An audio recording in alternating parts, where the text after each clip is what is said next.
almost up. Okay, and we're live. Hi, everyone. Blah, blah, blah. This is part 3, possibly the final part of the one-shot. It's part 3 of the one-shot.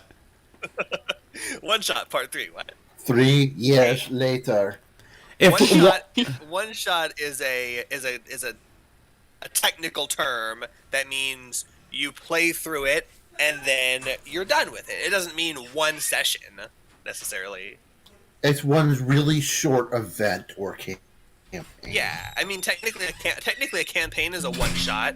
You make characters, you play the campaign. It takes you 3 or 4 years, and then you're done with those characters. But yeah, so when we last left, you guys had pretty much all completely explored this dungeon. You came to the end of the what looked like the end of the dungeon, and there's a giant brass bowl that listed some ingredients that you had gone around and collected. You read some riddles that led you to some ingredients you had already picked up, and there were a couple that were missing that you didn't recognize. You went into a room with a force cage and defeated a skeletal wizard who dropped one of those pieces, which was a you believe is the blackened heart of a once great lord, but I don't think you cast it into the brazier yet. You casted all the other ones in though, and they're kind of sitting in there. Yeah, I don't think we got the last one done. Yeah. The heart you got, you just never put it in the thing. The last one, which you guys don't have yet, is the final breath of a fated soul. And there's only one room in this dungeon that you haven't explored yet, and you've entered it now. And I will read the text that I read at the end of the last session, and we'll continue there. So this is the last room before the key room, the boss door room? Yeah, so I'll go ahead and briefly pull up. That's the nice thing about this, you can just swap between maps. This is the map so far. You have opened all the doors that you've been able to see in the dungeon. So unless there's any hidden doors or trapped rooms or anything like that, this room is the last unexplored room. It's the one in the top left with the blue and the gray. So zooming back in to the map, the room looks like this. And Shem has just opened the door, and your party is in the order they are in the hallway. You've got Shem, Toddy, Miro, Betty White, and I forget the Ox's name, I'm sorry. Aleph. So the corridor that you're walking through ends in a plain dark wooden door with no lock, just a small silver door handle. The door was not locked, and as Shem opened it, a blast of icy air hit you before immediately dissipating. So, like when you open the freezer door and it goes whoosh. You find yourselves in a square stone room with constant eddies of freezing wind wafting around you, disturbing the thick cobwebs that plaster every inch of the walls. The room seems empty, apart from, of course, the cobwebs, yourselves, and a stone sarcophagus standing vertically against the opposite wall. That's that, I don't know exactly what it looks like to you guys, but it's that little square box at the end. Do you see that? Yes.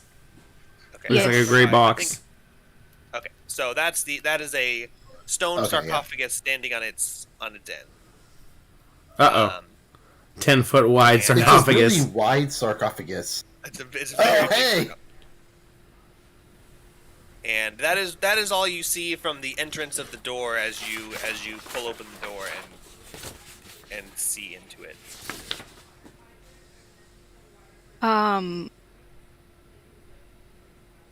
I want to cast Mage Hand and try to swat away at the cobwebs.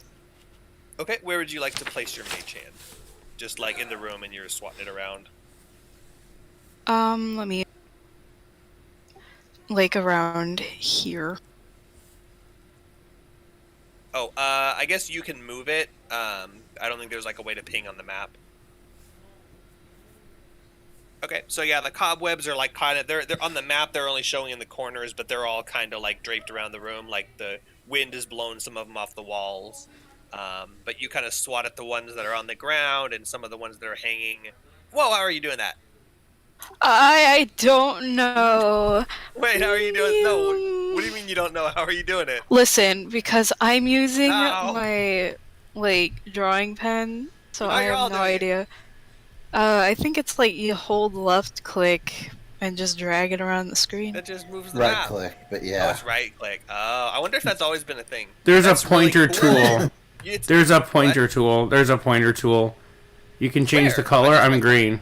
I'm green.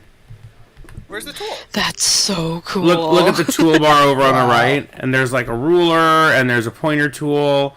There's a note tool. That must be new. Note? A move. Move. Select map. Oh, select map. You guys can't select map, can you? Oh, yeah, don't use that. I don't know why you guys can use that. That's... Did I just change it? Yeah, I don't know why you have that permission. That's weird. There's not permissions. That's... You just I mean, do it. Can you guys see, like... You can't see through the fog, can you? No. I bet if we tried hard enough. Yeah, don't click the fog tool. I thought when I was doing testing before that the player who hosted the... Maybe it's because I didn't use a password on the room or something. I don't know.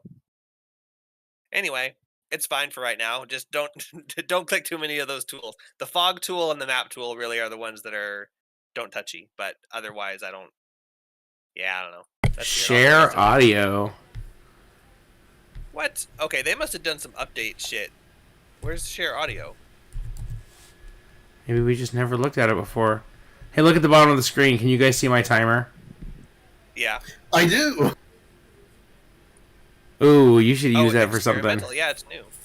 Oh, share your computer's audio. Okay, interesting. Oh There's a God, timer feature. You feedback. want me to screw over your stream? Let's turn the timer. Anyway, okay, cool. Laser pointers. Fog tool. What is fog tool? No, it doesn't let me. It doesn't let me click it. When I click it, it does nothing. Okay, good. So I am the DM, but for some reason you can change between the maps. That's really weird.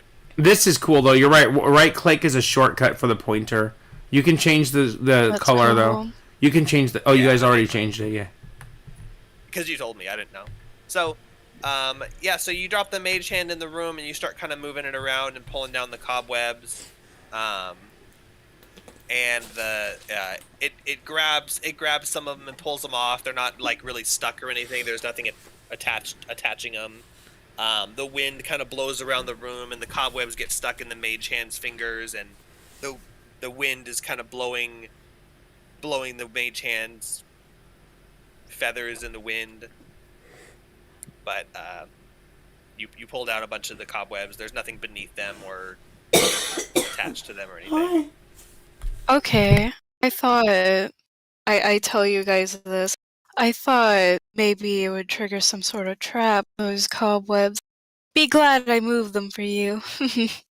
Yeah, you're just sweeping a path. Are there any curtains in the room? There are no. Hello, can you hear me? Yes. Yeah. My keyboard just turned off for some reason.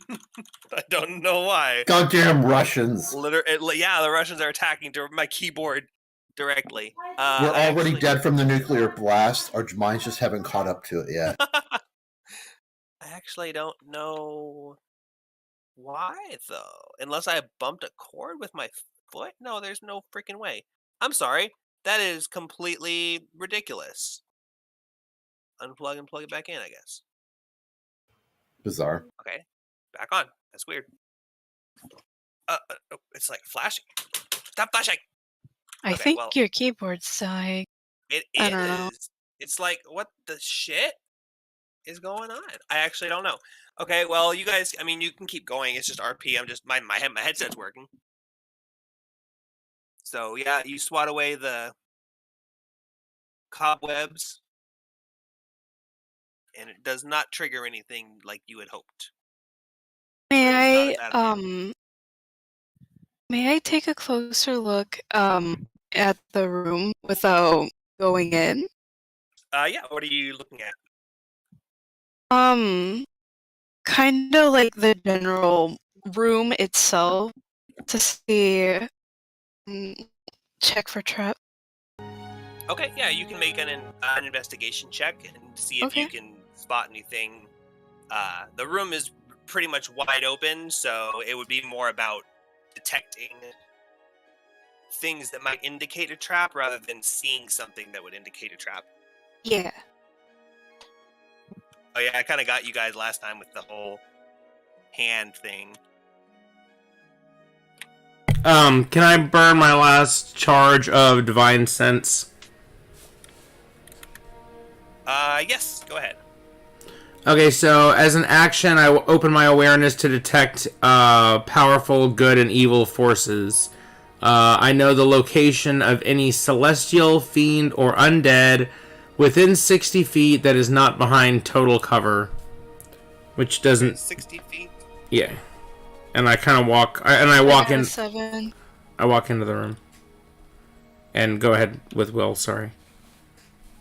I got a 7. 7 for the investigation. You don't see anything out of place. It looks like nothing has been in this room in a long time. Who flushed the toilet? Sorry to interrupt, but I I thought that was in game. I was like, whoa. Your mom? Okay. That sounded like you were trying to be insulting. No, I didn't mean.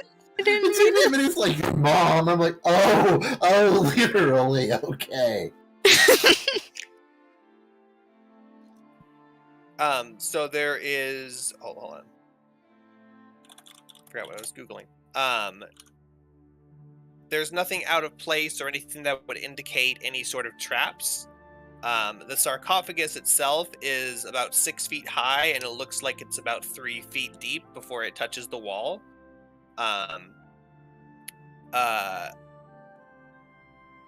The sarcophagus itself, as you kind of look closer at it, you're not up close directly near it, but you're kind of looking at it, inspecting it for any indication. It looks like it's made of a highly polished dark marble type of material, so it's very smooth and dark delicious. and delicate. Not delicate, the opposite of delicate, sturdy. Absolutely delicious. I'm saying this in character. It looks like rock candy or something. Shen, did you say you walk into the room? I don't see you moved yet. Yeah. Oh, yeah. Hold on. Is your that? Divine Sense at the moment does not register anything. Yeah. So I'm gonna go. These are 5 feet, right? Yes. 10, 20. You don't have. I can. 60 feet. I can stand here at the entrance, and I should be able to reach the other end of the room at 60 feet. In character, I say, I bet you can't fit inside the sarcophagus. What's this pig? Is that my dog? Is that my cow? What's this guy? It's generic. It's generic tokens. What's the deer? What's this guy? Deer. Deer? I don't know. I probably grabbed it and pulled it out at some point to use as a token for something, and then accidentally left it off the screen. Oh. Big guy. Where was that? Was it like off to the right? Yes. Okay. Yeah, I don't know. Okay, I'm gonna unplug my keyboard and sit here banging it while we're playing, and hopefully that'll fix something. But yeah, I have no keyboard right now. That's okay. I don't need to type anything. So your Divine Sense. Oh, sorry. I was Googling. I couldn't Google because of my fucking keyboard. Wow, not having a keyboard sucks. Control F.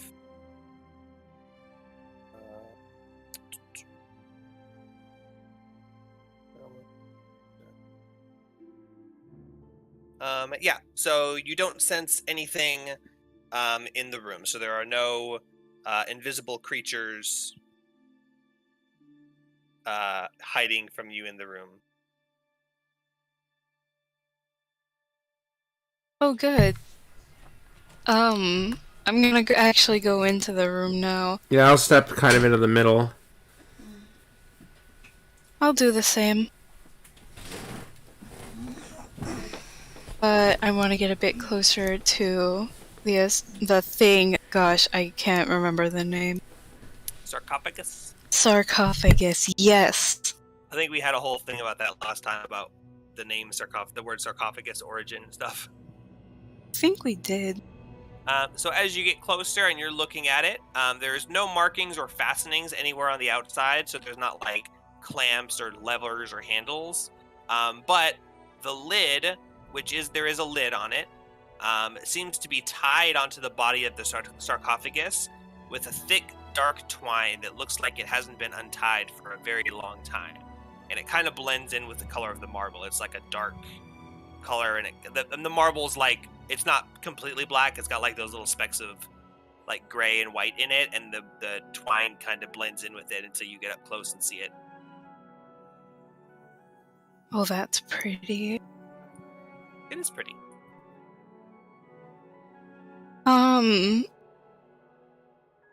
Should we check it for like some sort of curse or something? What do you guys think? So I'd like to examine the sarcophagus and see if I can tell anything from a religious perspective. If I know, like, does it have a giant 12-foot mummy in there? Like, maybe we don't even want to open this thing. What do I notice any symbols that stand out that I would recognize? You don't see any sort of symbols or markings, but you can make a religion check to see if anything about this looks familiar to you. 15. 15. So it does look like some sort of interment ritual, maybe. It looks like something, like, obviously it's a sarcophagus, things are buried in it. You don't really know what, if any, significance the twine itself has, but it does not look like it's not physically restricting anything. It's not like...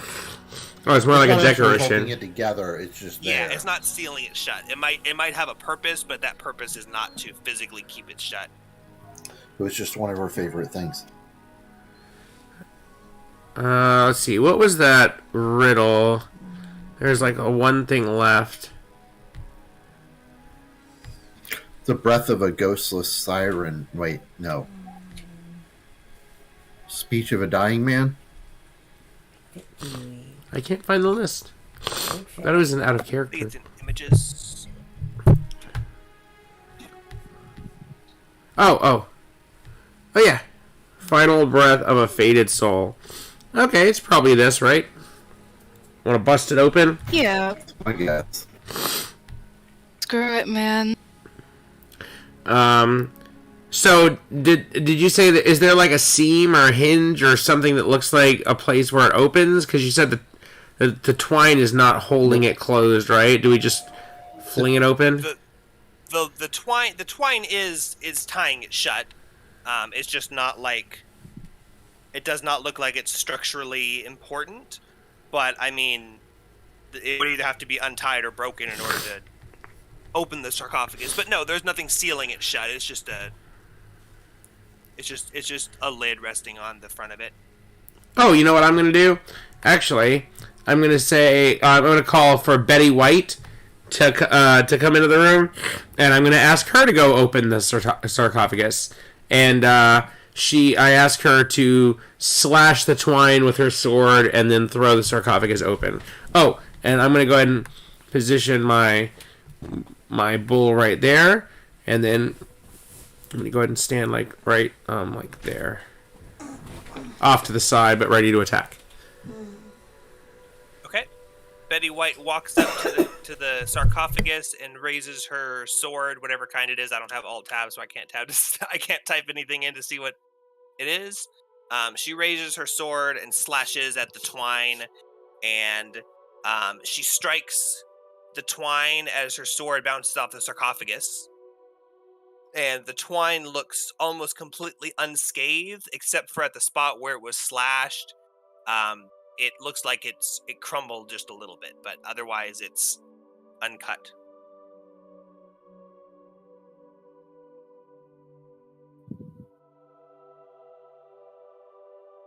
By the way, she has a long sword. Okay, longsword. She slashed it with her longsword.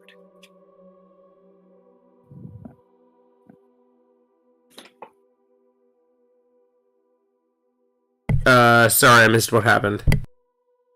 She slashes the twine with her long sword as her long sword glances off of the hardened marble with a loud clang. And as you look at the spot where she slashed, the marble is chipped very, very slightly with a little dash mark. The twine was hit directly, point on, and it is unscathed, save for a little bit of a dent in it. Oh, shit. Okay. Oh, well, her weapon's non-magical, so I'm going to try to hit it. I'm going to stand 10 feet away and hit it with my magical glaive and see if that will cut it. All right. You raise your glaive and bring it down on the twine very carefully, being sure to hit it to point on. And your glaive scrapes across the marble with a loud scratching sound like nails on a chalkboard.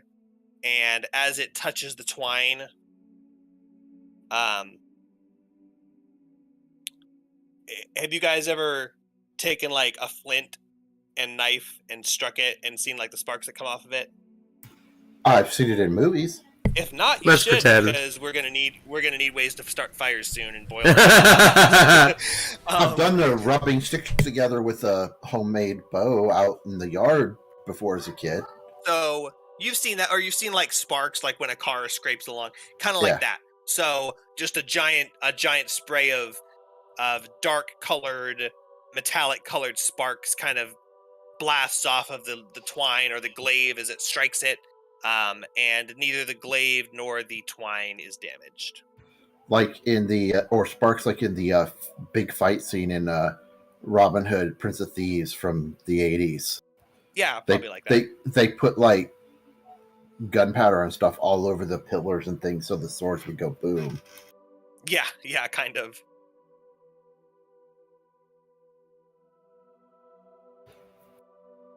Okay. Wait, did you say the string is still undamaged? Undamaged. Yeah, I But guess we should just try to like. Flew off of it. We should just try to like untie it. I guess, right? Yeah, is it untieable? It looks like it's tied in a nice little bow knot.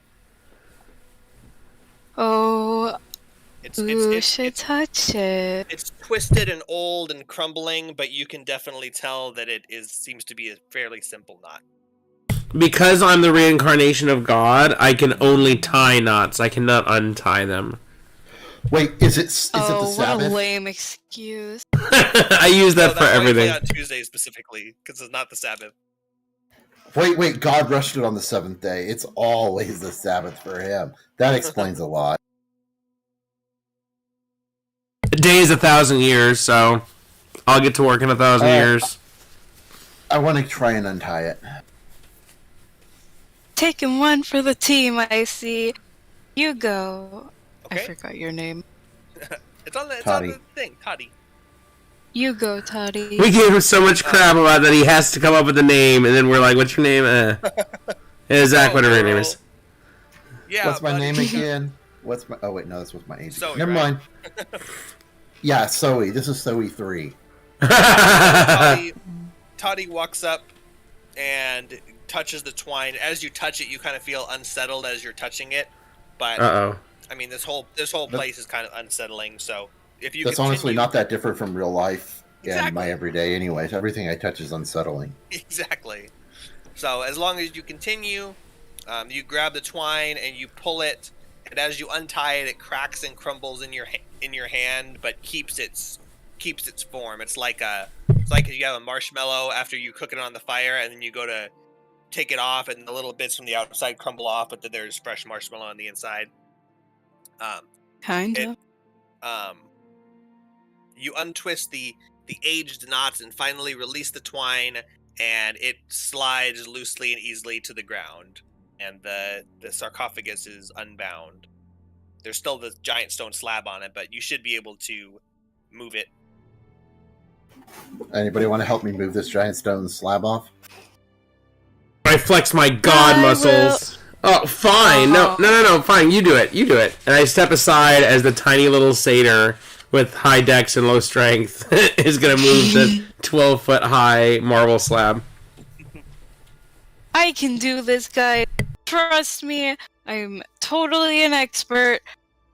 Yeah, that's how it plays out. Like, I go, I flex my muscles and I go, well, this looks like a job for, and then those little satyr half my size comes hopping up. I can do it.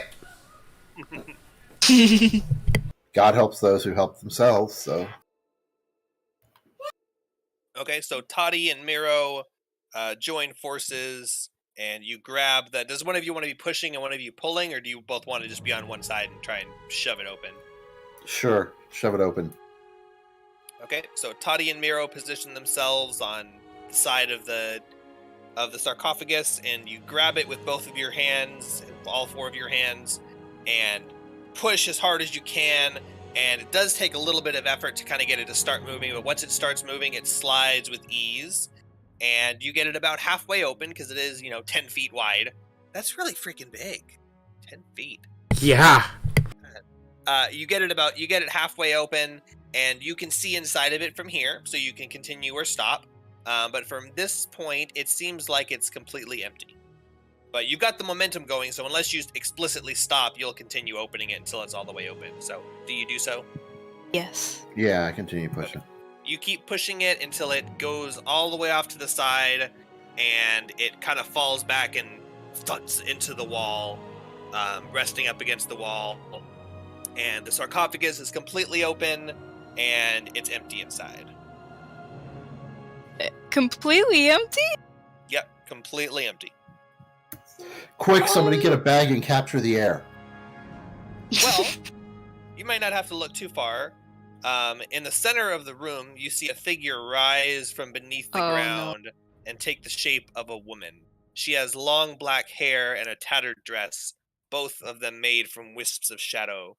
As she looks up at you, her hair falls to the side of her face, and you see a horrifying visage. Her eyes are glowing white spheres, and her entire lower jaw is missing. No sooner than her face is revealed, she scowls and lurches forward at you. Roll initiative. Ah, my ex-wife. She was under the ground, by the way, which is behind total cover. Not invisible.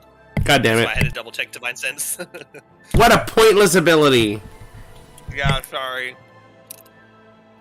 Oh, look, a natural 20. Oh, god damn it. I got a natural 20. I'm not getting one again for the rest of the On night. initiative. 25 initiative. Yay. The bard picks up his lute and strums a few tones, and he's turned it over. No location makes sense. Okay, that is not behind total cover. What's the point? Oh, it's to sense. I'm sorry. It's to sense creatures who are who you can see, but you're not sure what they are. Yeah. Like if you're in a crowd of people, you can do it and see if anyone's a vampire. If you're trying to figure out what mayor is a creature, it's not just a sense, or invisible. Or invisible creatures, yeah. Or also consecrated and desecrated areas. So it's limited. That's another one. It's pretty limited, but it's not like 4 of them per day, and they recharge like crazy. Isn't it short rest? long. No, it's long rest. But 4 a day, that's a lot. Yeah, it's basically so if the paladin is in front of a creature, he can sense them. It's not like... Yeah, anyway, but I'm sorry that it kind of sucks, but now we know more how it works. It's okay, I realize if something was in the sarcophagus, it doesn't help me either. Same thing, it's behind cover. Yeah. If it's on the other side of a door, then my god sense is like, oh well. You know what a really cool spell is that my character in the other game has? Another other game that I'll talk about later. I think I messaged the chat. Anyway, Detect Thoughts does work through walls, can sense any thinking creature within 60 feet of you. You know their location, and you can read their thoughts even if you can't see them. It's super cool. It's only 2nd level. So it's basically a track for any thinking creature within range, unless they're behind, like 2 feet of lead or something. Okay, I'm sorry. Miro, I think I heard you say 17 initiative? Yeah. Okay, and was Toddy 25? Or was that a joke? Zach? Shem, did you Something roll? cut out or something.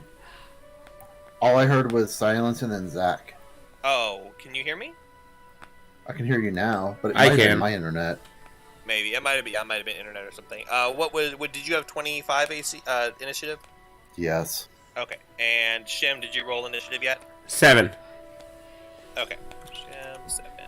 Are you rolling for Betty White, or was I in your mount, or am I? Oh, yeah, they get their own initiative. Sweet. I'll roll for them. I need to pull up, let's see. Oh, Betty gets a 20 initiative, plus 2, so 22 for Betty. And then for my elk mount, rolled a 1. Wow, how interesting. I'm going to tell you, I'm disappointed that we won't have Betty White be a regular part of our games. Oh, I know. It's like probably one of the most clever and best timed things ever.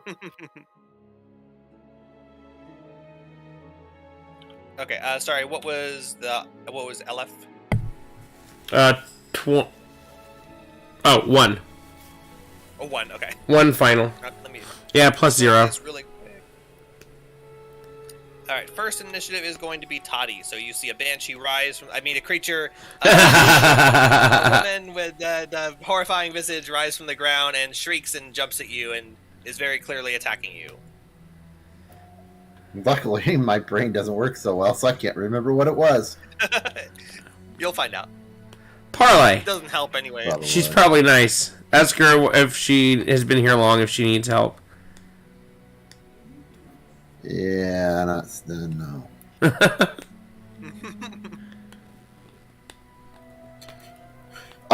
Do I know anything about what this type of creature is as it's attacking me? Like, because, I assume it's kind of translucent, which means do I know if I can even hit it with weapons? Yeah, sure. All three of you make a religion check and tell me your results, and we'll do a group average religion check. Alright. Should we do average or should we do median? What is religion? Charisma? Intelligence. All knowledge checks are intelligence. Ooh, that doesn't sound right to me. Are you sure? It's stupidity. It's the 7th stat, stupidity. That sounds more... Sure Well, would be nice. I got a 22, so I think I'm fine.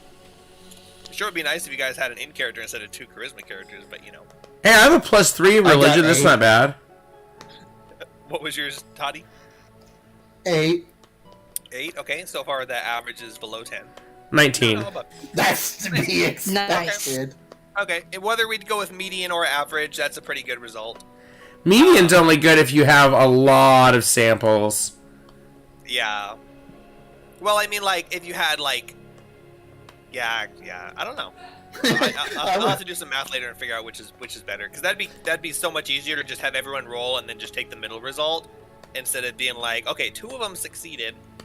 But you could also get something statistically really fucked up, like somebody rolls a 1, somebody rolls a 2, and then the other person rolls a 20, and then by that method, 2 would be the median, which makes sense. That would fail a group check though, because the highest person doesn't matter. You have to have 2 successes or 2 failures. Yeah, but a 1 and a 99 would still fail.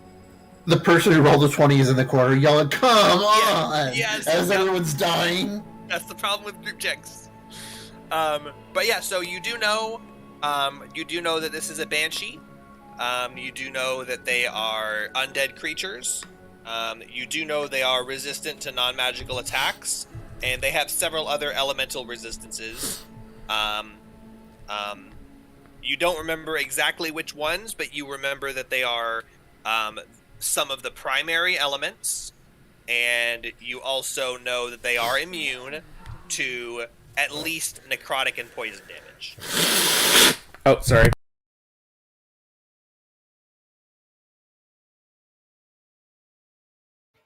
Well, crap. Okay. And they have a horrifying wail that can cripple even the most powerful creatures. My damage is all divine, so I'm not worried. Yeah, you're probably fine. In fact, you're probably better. Okay, well then, since I kind of want to save my spell slots for the big bad end game guy, I'm gonna try and hit it with my rapier. I want to walk up to it and hit it with my rapier attack. Okay. Now keep in mind, I did say that it is resistant to non-magical damage. Did you end up getting a magical weapon? I don't remember. I don't think so. I think it's just a rapier. Oh, you do? No, you have a magical weapon. Oh, Nice. because it says +1. Yeah, the +1 is the magic weapon. So Okay, everyone's then. got. Oh, actually, everyone has a magic weapon because Miro even has the dagger. Oh, Oh, convenient. awesome. Okay, Alright. cool. I want to attack it. I want to attack it with my rapier. All right, make an attack roll.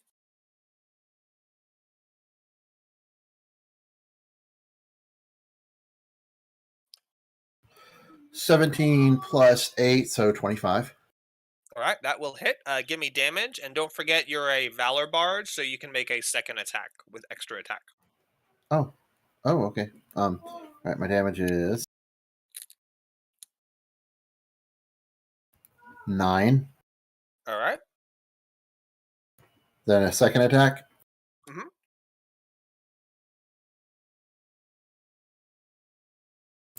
18 +8, so 26. That's a hit. And then I roll the 5 + 5, so 10 damage. All right, total 19 damage on round 1. That's not bad. And that ends my turn. Betty White is next. I'm gonna have her use the help action. Okay.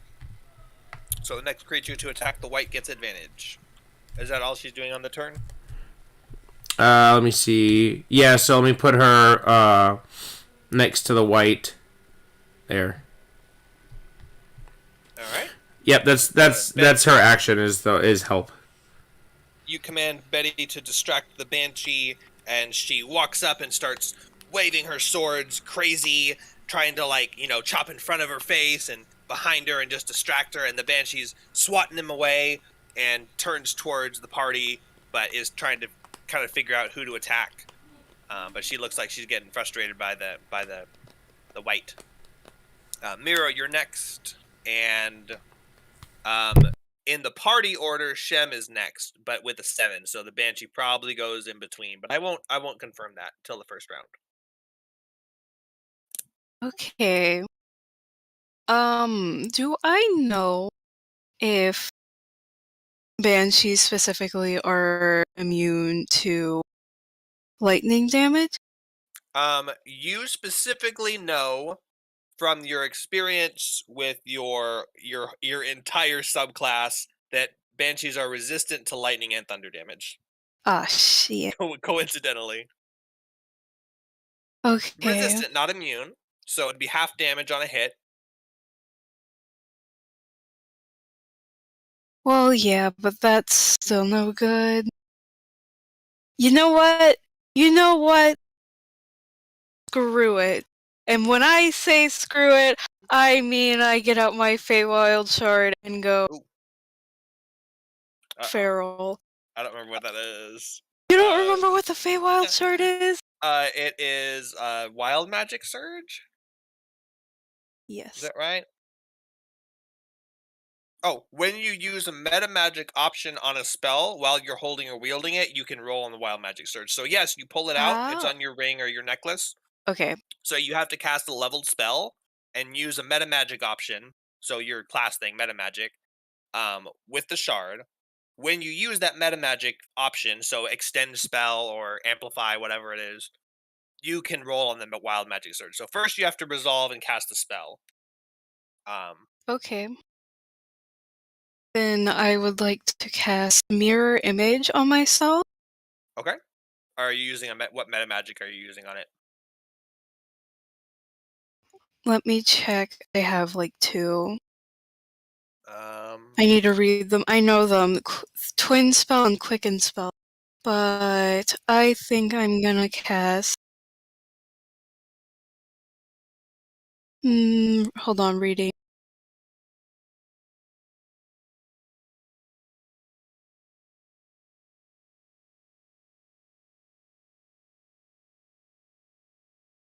Twin Spell.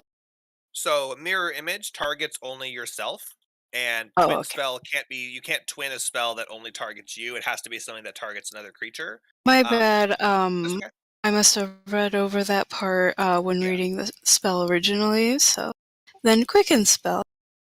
Okay, so you can cast that spell as a bonus action. You spend 2 sorcery points. You have 6 to start with, so you spend 2 of those. Thank you. You're welcome. And you now have mirror images, mirror rows, 3 mirror rows pop up and surround you, so it's hard to tell which one of you is the real one.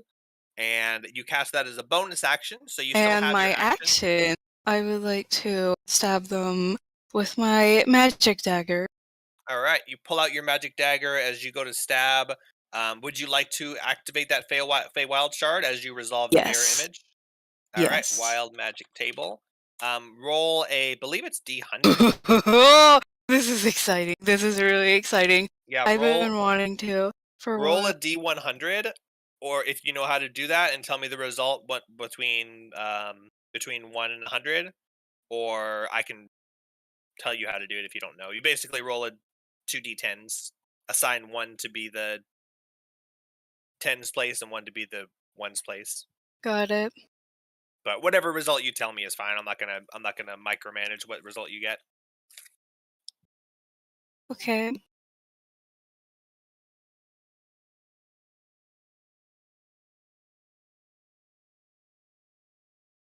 It could be some really cool stuff or some really lame stuff.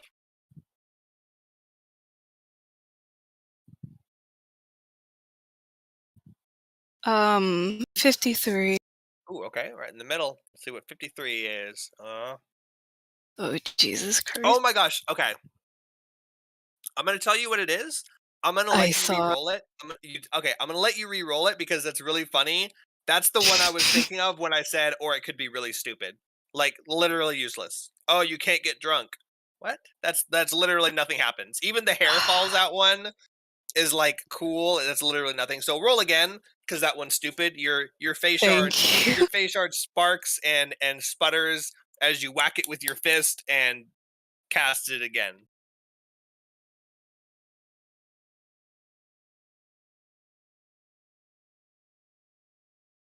The ass of your closest ally explodes with diarrhea.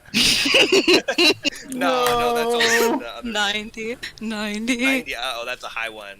Yes. I think high numbers are good. You become invisible for the next minute. During that time, other creatures can't hear you. Oh, fuck. Invisibility ends if you attack or cast a spell. So, Okay. So you're going to have advantage on your next attack, but the next creature to attack it already has advantage from the help action. So you could, if you want to ready your attack, the dagger attack, for when someone else attacks it, Yes. that would let them use up the help action and let you use up the invisibility thing with the attack. You cannot cast a leveled spell. If I was going to say, if you want to cast a spell, you can, but if you want to use the dagger, that's fine too. Okay. Okay, so you're going to ready your dagger. You pop. Miro turns invisible. You probably want to walk up to it so you're ready to stab it. Yes. Okay. So you walk up. Oh, sorry. You walk up behind it, and invisibly, and it doesn't even notice you vanish. It has no idea you're there. Its focus is straight ahead at Toddy.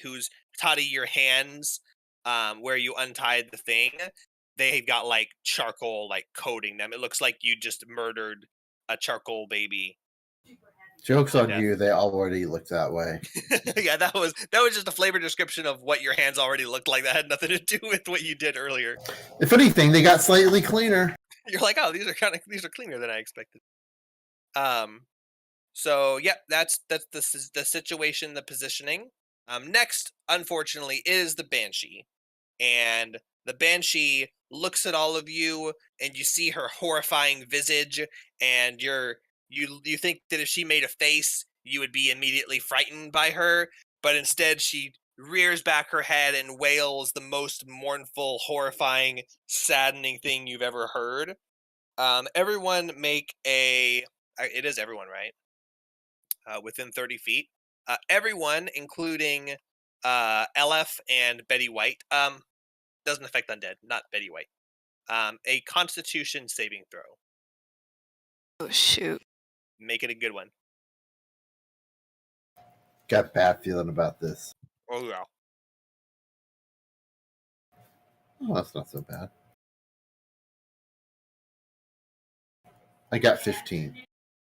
Oh, Alright. wait, saving throws. I have a bonus. +3. Everyone gets a +3.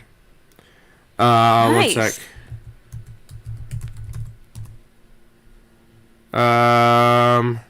10 feet. Okay, everyone's in range. Oh, sweet, lucky you guys. Yeah, remember to stay close to My me during total battle. is 19. Okay. And 18. Shem and Ayla. Thank you so much for your bonus. 13 for Hashem. Okay. And my bull is... He also gets a +3.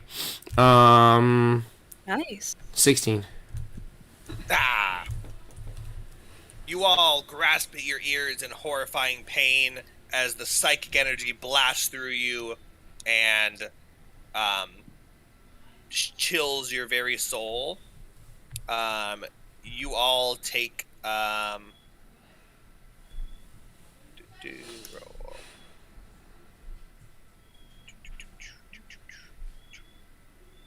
You all take 13 psychic damage. I will tell you, as your ears are blasted with the ringing noise, you start to remember. Oh yeah, that's the really important thing about Banshees. That, I mean, you couldn't have avoided it anyway. There's nothing special you could have done. They have a wail, which they can only do once per day. If you fail the saving throw at DC 13, you drop to 0 hit points. It's instantly unconscious, and you all succeeded. Wow.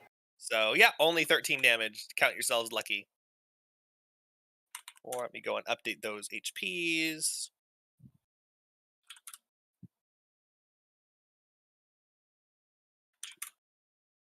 Okay, and what was Ayla's max HP? 13. He falls unconscious anyway. I mean, he took exactly 13 damage, so Yeah, he's 13. unconscious. And Betty White just kind of looks at all of you falling to the ground and just shrugs. Takes no damage. Undead.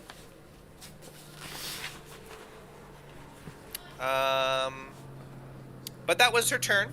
So next is Hashem. Okay, he's got 44 hit points. Okay, sorry to say this now, but my polearm mastery says that I can use my reaction to make a melee weapon attack when an enemy comes within my 10-foot attack range. So, since I haven't moved yet, actually, when the white appeared, from where I'm standing here, it looks like it's within range, right? So, can I use my reaction from the previous to attack it? I'll tell you what. I'm gonna say no. Okay. One, because you guys are already probably gonna kill it in like this round anyway. But Yeah. two, I'm gonna try. reactions are something you use in combat, and you weren't in combat until the combat started. If you Yeah. have a problem with that, I'll let you go ahead and do it. I'm not gonna argue it. It's like if you guys are in, that's like you're in combat, you're ready, you have your weapon out, and then you did have your weapon out, and then something jumps and attacks you. This was kind of like from behind you, it appears, and then combat starts. So I would say no, but I would let you do it if you want to. That's fine. You're gonna No, get two attacks on it anyway. I think that's all I want to do. Let me see. Yeah, I don't really have any. I'm just gonna save my I wonder if hold on, let me see if Crown of Madness works on it. I don't even think that helps me. I believe Crown of Madness is only humanoid, so it's not gonna work on an undead. Yeah, humanoid. Yeah, okay.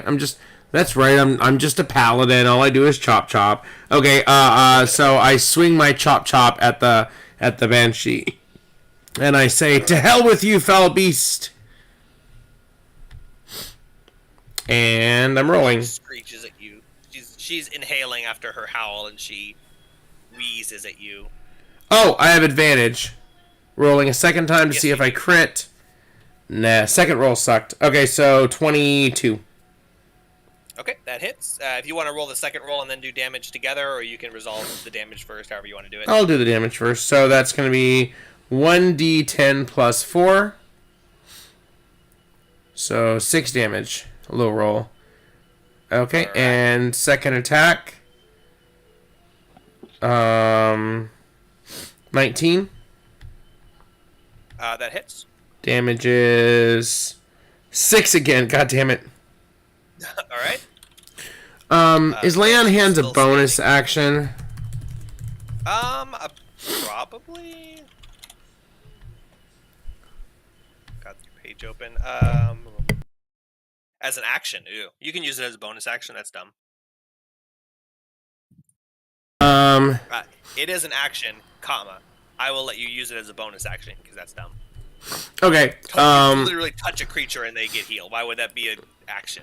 Then I'm going to. I don't think I. Yeah, I didn't have anything else for a bonus action anyway. I'm gonna touch Aleph, my bull, who's lying unconscious next to me, and heal him for 1 hit point. Aleph's like, yeah, thanks, buddy. But his eyes snap open and he begins to stand up. And in fact, he does stand up because it's his turn. And he stands up and looks and assesses the situation. And I'm assuming you probably want him to attack the Banshee. He's not magic. Oh, he is magic. That's right, because he's some celestial whatever, right? Unless the spell says his attacks are magical, they are not. Pretty sure it does. Because it might. Does it? I'm pretty sure. I'm looking it up. I don't see anything about its attacks in here. I think that follows the inherent magic of the multiverse rule, where dragons are magical, but they're not magic. They don't disappear in a anti-magic field.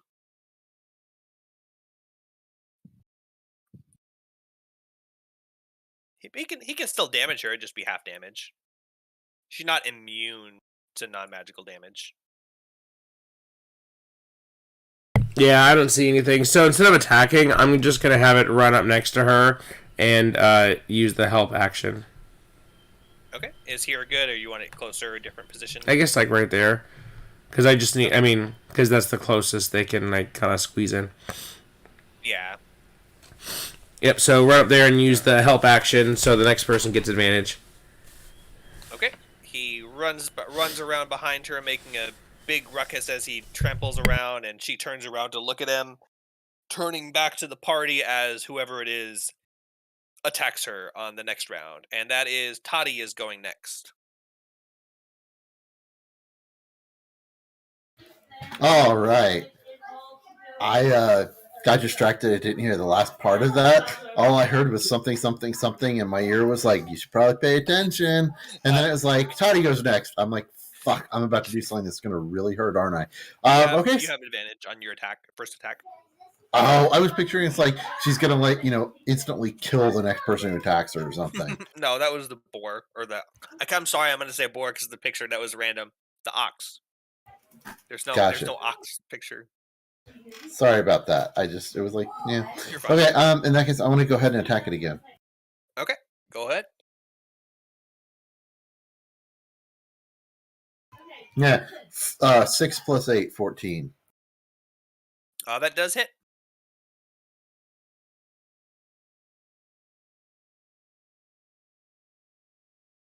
Five plus 5, 10 damage. All right. You stab the Banshee with your rapier, and as your magical rapier rends her incorporeal flesh, she shrieks at a higher pitch than before, and all of you in the room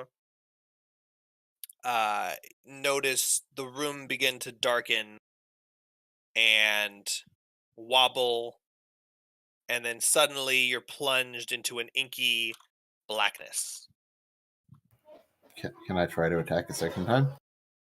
Well, I'd be stabbing in the dark, but you know. you stab her with your rapier, and you feel your rapier wobbling in the air as she screeches, and you hear just like the room was wobbling. If I can find the stupid map, and I can do. And as the darkness, you feel like you can't move your body, but you also feel like time isn't moving. You feel like space and time is shifting, and then when you regain control of your body, you find yourself in a different location. What? As the darkness fades, you find yourself and your party on a raised stone dais in the middle of a graveyard. There's a woman kneeling before a mausoleum carved with the symbol of a rose over a wreath of grain. She's clutching something in her hands, and her head is bowed low to the ground. The sky is covered with an unnatural haze, and the faint sound of drums beating echoes in the distance, seeming to grow nearer but never increasing in volume. We're out of initiative for right now.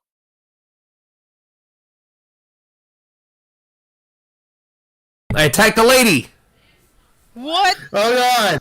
What are you attacking her with? I rush towards her, raising my glaive high in the air, and I say, "For Sparta!" And I smash her in the head with my glaive. No, I mean, do you guys have a better idea? I mean, I was kind of in attack mode, you know. I was in full beast mode, and then this lady appears.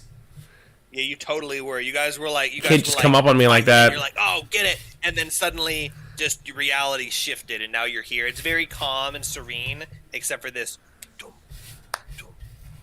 this drumming of drums. Fade. Where's that drumming coming from? I don't know, but this beat slaps. I start grooving to it. LF is there, but Betty White is not. Oh. Oh, I start Betty White. No. Aleph starts grooving with me. We're like waving our shoulders like doom. Pretty sure we're supposed to choke her out. Go for it. I was about to chop her. You know what?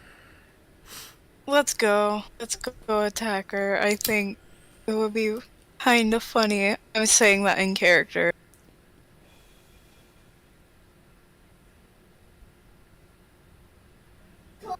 Yeah, so Go attack then. I'm not doing it. I'm not chopping the lady.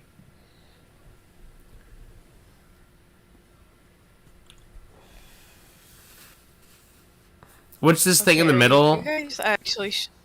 Wait, what? It's just like a statue of like a memorial statue type of thing. Is there Guys. any text on it we could read?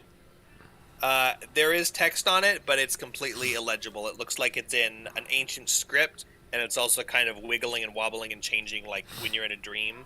How like you read something and you turn away and look back and it says something different. This seems to be written in some ancient script totally indecipherable by any but the most skilled cryptographers. James, that's cursive. But the Q looks like a 2! Best part is I thought you said cartographers at first. Map makers wrote this gibberish, and now we have the country America. Okay. So Shem looks. Hi.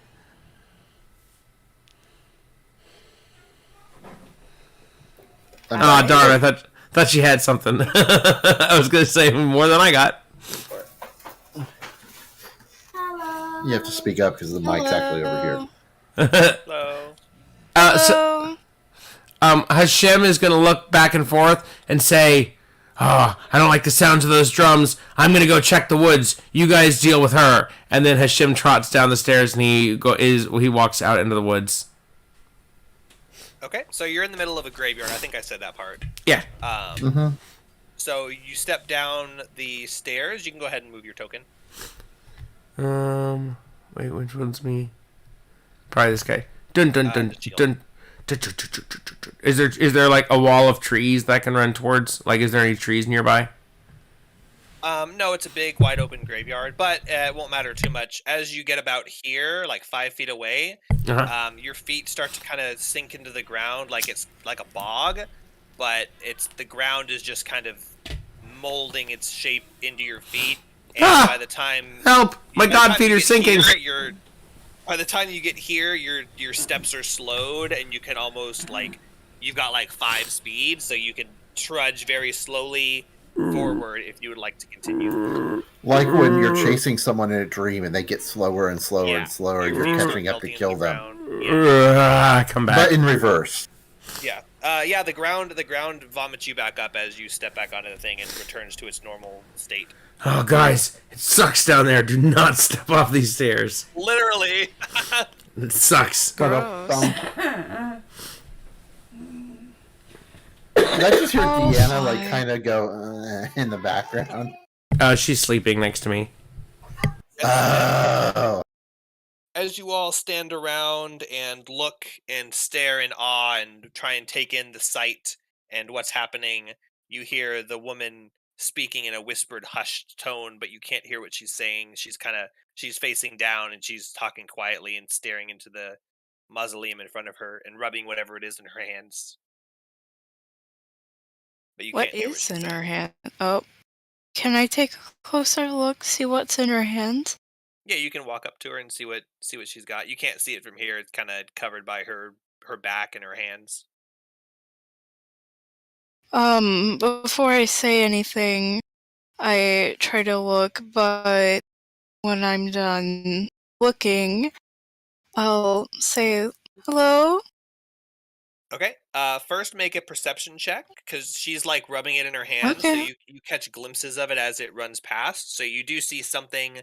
You see a chain coming out of her hands, between her fingers, but you can't tell what's attached to the chain. And you can kind of catch glimpses of it if you're fast enough. So that'd be the perception check.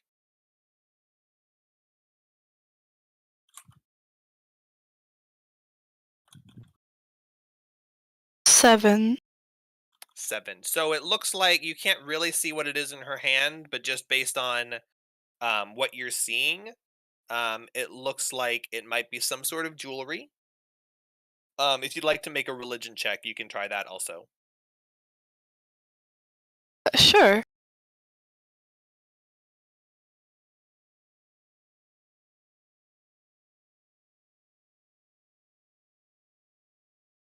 Wow, 20, not natural, Yeah. but Okay. 20.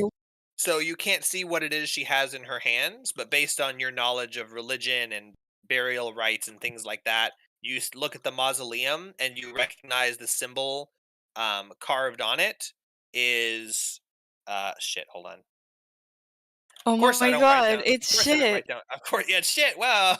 Of course, I don't write down names, so now I have to Google it. I have to reverse search my own description. Uh,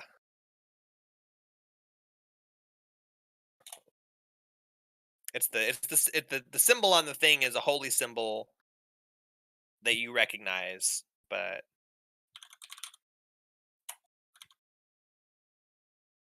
oh, jeez.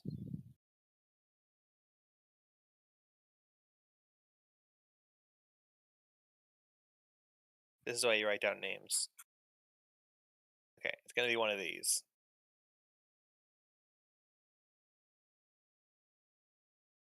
Doesn't even matter. You guys aren't even gonna know it. It's I believe it's this one. Let's see, grain, rose. Yeah, it's the holy symbol of Shantia, the Great Mother or Earth Mother, the goddess of the harvest and agriculture. It's a god commonly worshipped by farmers and peasant folk and average people. And you recognize that symbol, and the woman looks like she is praying over the mausoleum with the object in her hand. So you think it might be some sort of religious token, but you can't see specifically what it is in her hands.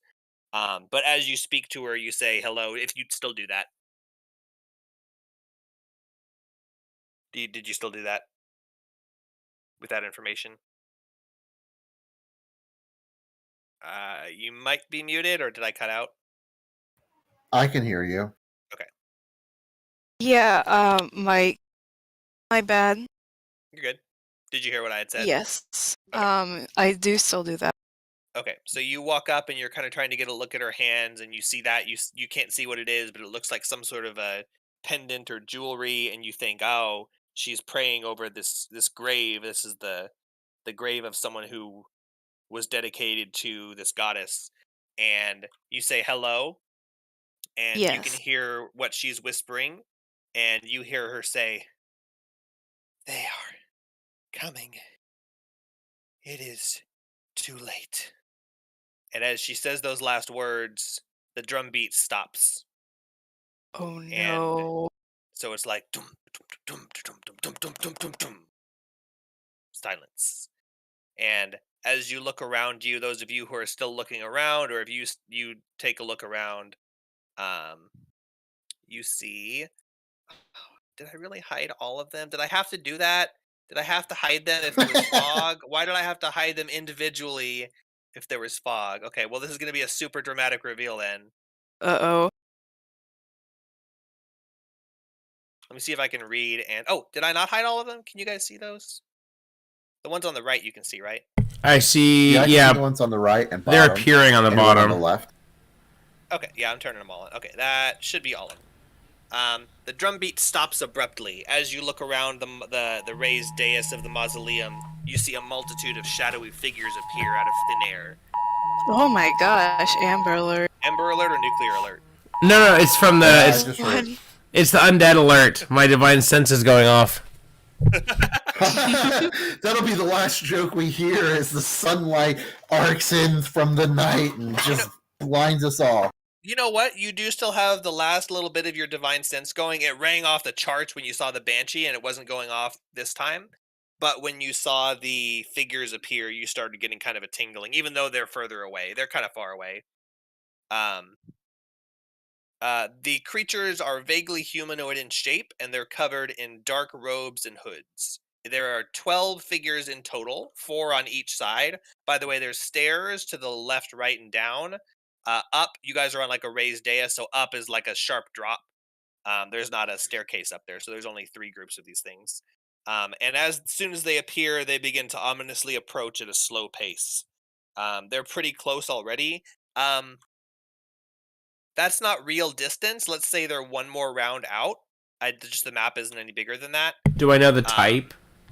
Because that's what divine sense does. Tells me the type.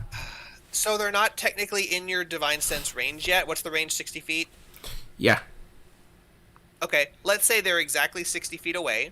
So they're 1 dash or 2 full rounds of movement away, and you can just barely sense the one at the front of the pack, and you do sense that they are undead. Type. Yeah. And they ominously begin to approach. And Oh, it speed doesn't tell which me they're what it moving- is. Aw. It's just the type. Literal yeah. the type. Yeah, undead, construct, demon. It's so you can tell if something's a demon or a vampire, basically. Oh, well, undead. I mean, that narrows it down. Yeah. They start to approach ominously, and you have about 2 rounds of preparation or action if you'd like to do that. We're not doing initiative yet. Once they approach, we probably will switch to initiative, but for right now, you guys can just act within your own. They're not doing anything other than walking forward, unless you attack them, and then we probably have to roll initiative. They haven't started a combat yet. They're just slowly approaching. Yet. Oh my gosh. Fellas, it seems that we've got undead approaching. Gird thy loins and preparest for battle. Are they not sinking into Nope. the ground? They look like they're gliding across the ground very Okay, lightly. honestly, I still think It's that like- this is like a vision. I don't think this is real. Probably is. Still think we should get but- chopping. Just Yeah. saying. I I can't help but feel like it's not real. would like to attack Remember, one ready group of them. actions are a Huh? thing, and if you had any spells, you Alright, can prepare. fine. You can. Your mirror images are still there. No, do whatever. You can attack them if you want. I was just reminding you guys about the Okay. options because they haven't engaged you in combat yet. So if you want to, you could use the preparation time to like attack all at once or something like that. But You got about 12 in-game seconds to coordinate, so that's not a whole lot of time. But sorry, continue. If you were going to say that, I just wanted to give you some options. Okay. Oh. Hold Quick! on. Let's group together I can't. and blast them when they come close. Huh? I can't. Aleph isn't here. When the Why not? steed drops Aleph to isn't 0, here? when the steed drops to 0 hit points, it disappears, leaving behind no physical form. You can also dismiss your steed at any time. In either case, casting the spell again summons the same steed. So, and I don't have the spell prepared, so I have to wait. You know what? Aleph survived that attack with 1 HP from his resolve. Yeah, if he takes a single damage, he's... Oh, it's like Guts in Earthbound. Yeah. Yay, he's still alive. Oh. Because it was literally 1 damage to his HP, so it was just whatever I rolled. Yeah, and I just gave him random hit point or the default hit points. Yeah, so we'll say he has 1. Sorry, Will. Okay, so do you guys want to... I don't really have anything. I can control one of them and make it attack its buddies, or I could frighten them all, but all frightening does is make it so that they can't get closer to me. Which is kind of cool. It would keep them away a little bit while we pick them off, I guess. Well, those are my options. You have to consider the possibility. I say this in the quick 10 or 12 seconds, that this might be a dream. So okay, so save my abilities. Yes, save your abilities just in case it's realish. I would like to prepare an action for when they come into combat range, melee range. Okay, where are you standing? Because if you're waiting for them to get into your melee range, make sure you're standing where you want them to. I'm within any of our melee range. I want to prepare the action to start playing taps on my bandolier. Can I stand here? Is this within my range of movement? Yes, so you noticed that as you were stepping off of the steps, your feet didn't start stinking until you were past 5 feet around the thing. So you can even be 1 step further out if you would like to be before you begin to sink. You tested that theory earlier, so you have that information. Okay, I want to solid beneath your. I'm going to stand at my maximum range, and I don't need to ready an attack because if they come within my 10-foot range, I get to use my reaction to make an opportunity attack. That's true. So I stand ready here. Your action for something different? No. Okay. No. All right. You place yourself there. I'm just a choppy guy. Toddy, you said you were readying your action to play taps. Were you actually readying your action to play anything? Oh, I know I should probably ready a real action. I want to prepare to whenever one of them reaches Nick's character. Don't you have like shatter? To... What? Don't you have like shatter to blast a whole group of them at once? Yes, but I'm not convinced that this is real. Oh, okay. No spell slots. Neither am I. Because of the way that it was the description with the wavy text, shifting and stuff. I don't want to waste a spell slot, but okay. I want to prepare the whenever the first one actually reaches the base of the steps or melee range of Nick, I want to shoot it with my crossbow. All right, you ready a crossbow bolt in your thing and take aim and keep an eye on all 3 groups. Yep. And oh, sorry, I don't have your names. Let's see if I can remember. Sorcerer? Did the sorcerer want to ready anything? Miro. My name is God. Yes, Your name is not God. It's Hashem. Same thing. Anyways, I would like to ready Firebolt. Okay. If they attack one of my party members or me. Okay. So Hashem is readied, not readied, but if they approach within 10 feet, you can attack. Toddy is readied if any of them approach the steps, or Hashem, and Miro has Firebolt ready for if one of them is aggressive towards a party member. I'm looking forward to the part where we all die and the last word someone says is, could have prepared shatter. I mean, you always could have prepared shatter. All right, you ready your actions. They step forward 30 feet, and they are now where you see them on the map. They were 60 feet out before. So they have approached. They actually approached in an order. The bottom ones stepped forward first, and then the left one stepped forward, and then the right one stepped forward. And the following round, you see them do the same. These ones begin to move first before any of the other ones, but this is the second round of preparation. If you all would like to just continue keeping your actions as they were, that's fine. Yeah, that's what I'm doing. Okay, so Same here. for now, let's go ahead and roll initiative just so we can get that established, because they are approaching and you guys have actions that are going to end up starting combat. I'm gonna throw a javelin. Those that rolled. I'm gonna chuck a javelin. You can. I do it. What? Take this, bitch. All right, that's starting initiative. How many javelins? I now have 4 javelins. Oh, come on. If you can split loaves and fishes, certainly you can do that. All right, everybody, turn around. And look back. Yay. Do I make my attack roll before initiative? No, everyone roll initiative first. But you can have that attack because that was the first. Oh wait, I'm gonna roll in the dice tray because that's cool. We'll do it. We'll do a surprise round for that. You're breaking surprise. I got a 15. Okay. How do I add the plus again? Oh, you manually. I don't think there's a way to do it. I don't remember. I don't use the in-game roller. Not that great. It's really cool, except all it does is show the result, and you can't like add anything. Yeah, like it's cool that they made it, but it's not good at all. You can pick your dice and everything. Like graphically, it's awesome.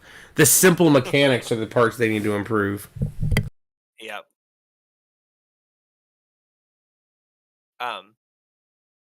Mirror or Hashem, did you have your initiative yet? I know Hashem, you're probably 6. still rolling.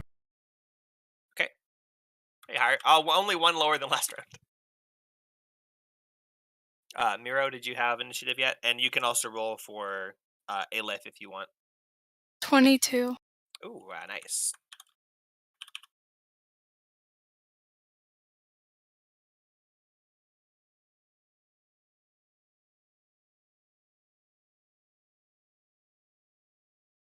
Aleph is 5. I got the same roll. Okay. Oh yeah, he was 1 last time, so okay. So we've got that, and let's see. Let's see.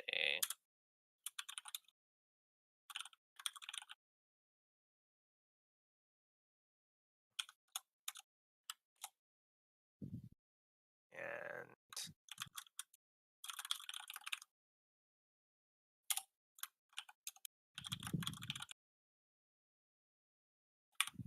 okay. So Shem breaks the silence by throwing a javelin. Which creature are you targeting? The one at the head of the group. Okay. Over here to the right. You break the silence by hurling a javelin at the leader of this group, and that would be a surprise round. So, would you like to alert your party members before you do that, so that they can act in this first round also, or because the creatures are not going to because they're surprised. Okay, yeah, I shout. I say, I go, guys, I'm doing it. I'm throwing a javelin. And then I go, Hey, man. eat God's toothpick. And I throw the javelin. That was already always allowed. So you do get to act before the enemies, but we're going to go in the initiative order just to keep that in order, which would be Miro first. So Hashem shouts, "Let's go, guys," says that stuff he says, and gets ready to throw his javelin, but Miro, you're so quick, you already had that firebolt ready, you can let it off and cast it on something if you want to. Or you don't have to, you can continue holding it like you had. Same for Toddy, actually. But in order.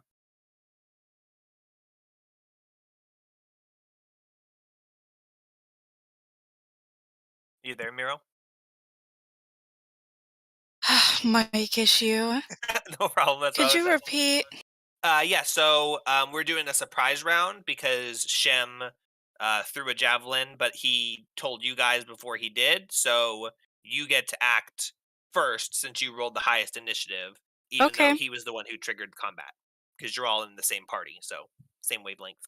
I kind of had my firebolt ready, and it was kind of floating in my hands, and I was like ready to throw.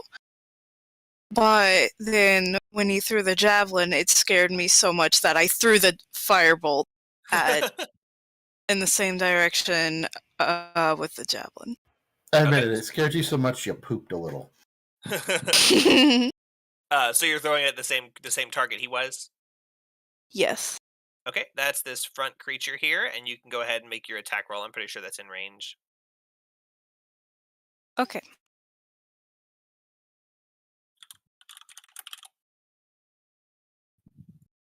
Natural 1. Ooh, okay. So I guess that's kind of appropriate with your how you describe that attack. So you twitch and you turn around and you're like, huh, and you hurl the firebolt and it whizzes past this thing's head, and as it passes them and it starts to enter the area where they came from, it kind of like looks like it's the fire is going like crackle crackle crackle, and as it passes them it starts to kind of go like boo and like slow down. What? And then after a certain distance it just kind of fades into shadow. That's weird. After it passed them, so it missed them, it whizzed over their head, and then that happened as it passed into the distance. But they don't react at all. They just continue walking forward. They've got their hands like inside their robes, and their heads are like hooded and tilted down as they're approaching. But next in that order would be Toddy.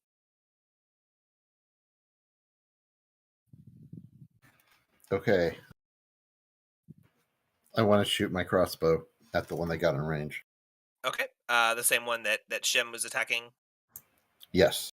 Alrighty, go for it. Wait, why did you chuckle? I coughed. Okay, you're like, the one that he was attacking? Yep. Go for it. Oh no, it's a Bombi! Bombi! Oh my god. The one with TNT. What? Oh my god. Make your roll and I'll let him explain. Okay, hold on, let me make my roll. Natural 1! Oh, good. 2 natural ones to start. That's good.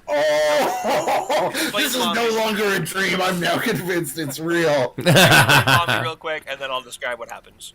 Okay, so when I first got Resident Evil 1 on GameCube and saw like how scary it was, like with jump scares, like that's jump scares in games were pretty new with Resident Evil 1, so it hadn't like, that type of jump scares. Yeah, exactly. You're just walking along and then suddenly bam, there's shit right there.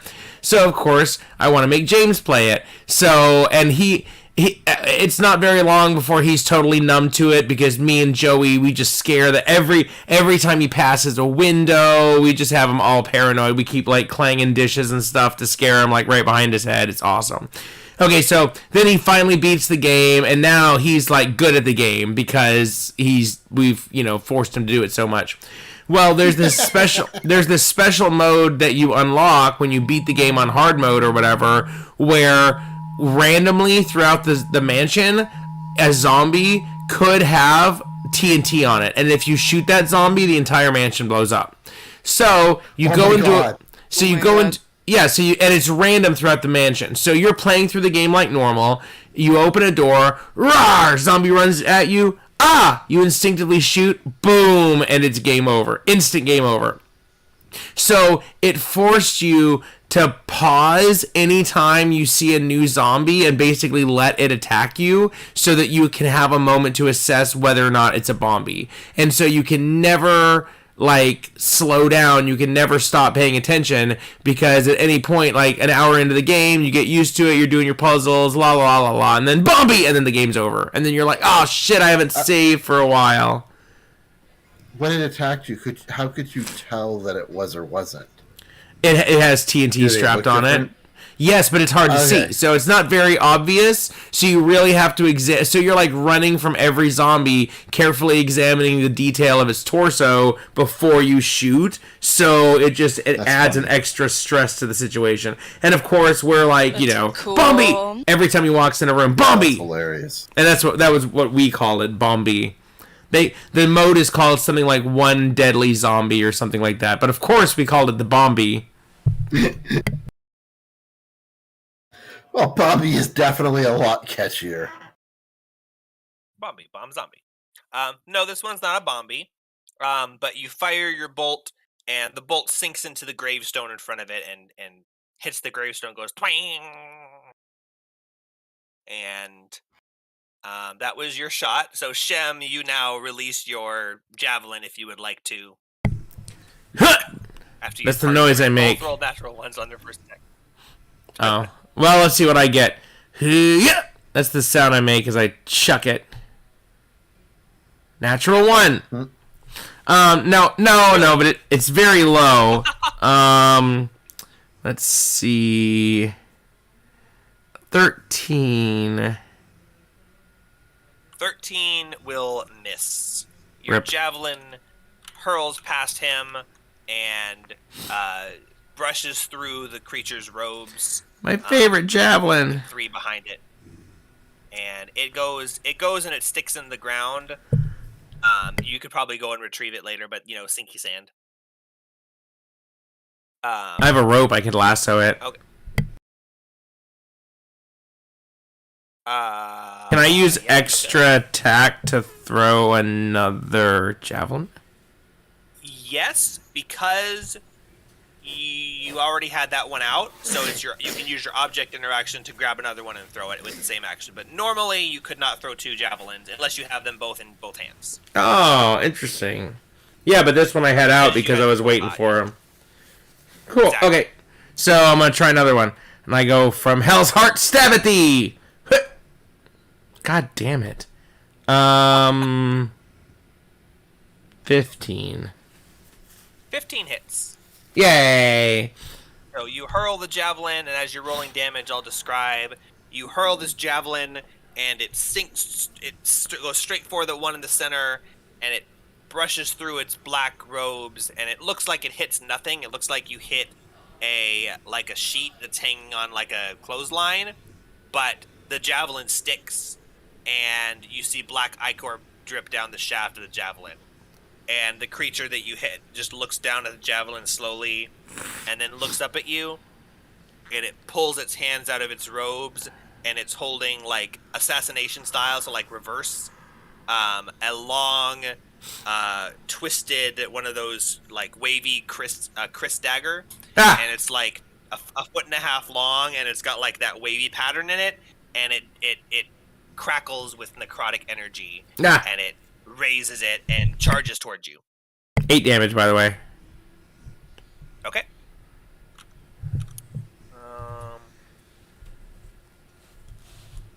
Let's see.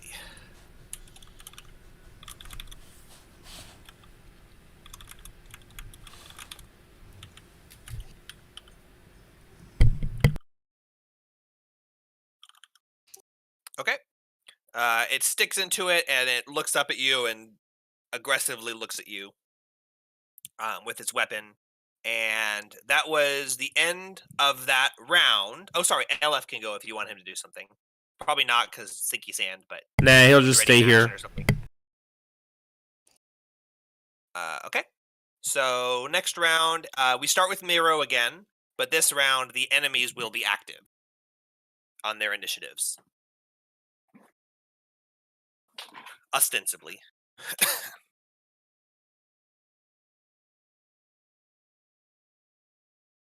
Miro, you might be muted again. always happens. It's You just like, get used to repeating yourself. yeah, but could you repeat yourself? Yeah. So Hashem stuck the front one that you guys were firing at with a spear, and it hit the robe like a. Did you hear all this already? Yeah, kinda. Okay, I didn't know where you want me to start from. It hit the thing like there was nothing beneath it, but then black ichor dripped down the shaft. It pulled out a long, twisted dagger and started, looks aggressively at Hashem, who threw the javelin. Okay. It is your turn. We were back to the top of initiative. The last round, the enemies didn't act because it was a surprise round. This round, ostensibly, they will act, which means you don't know for sure, but now that you've initiated combat, something might change. But it is your turn again.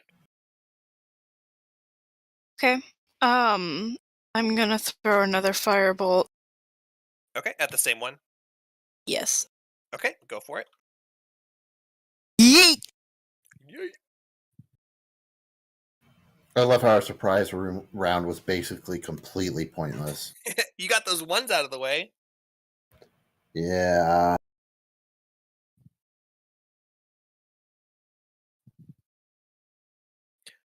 Oh, actually, Toddy, while Miro's resolving, 14. we'll go ahead and do this. 14. Yes. 14, you fire your bolt and it hits the cloth of the robe, but it looks like it passed harmlessly through the cloth. You're not sure what's beneath that robe, but you don't think you hit any part of it. But just barely. You struck it. You just don't think you hit home. So go ahead, continue. You can continue with your turn. I'm sorry, I was thinking crossbow bolt. Same thing, but different flavor. your firebolt hits the bottom of its robe and burns a hole in the robe, but it doesn't look like anything was damaged other than the robe being a little bit singed. Man. Okay, well, I'll stop attacking there and skip out still, just in case it's all a dream. Not a bad idea to wait and see where it AKA goes. just like hesitating. Yeah, but that was your attack. You tried. It was just a miss. Yeah. So the next one in initiative, these ones at the bottom begin to move closer, and they continue shuffling closer at the same speed they were before, so they just barely reach the steps. And the first one begins to step onto the steps as the others slowly follow it up. And then next in the initiative order is Toddy. 1 second. No problem. Sorry about that. Okay, my turn. Yep.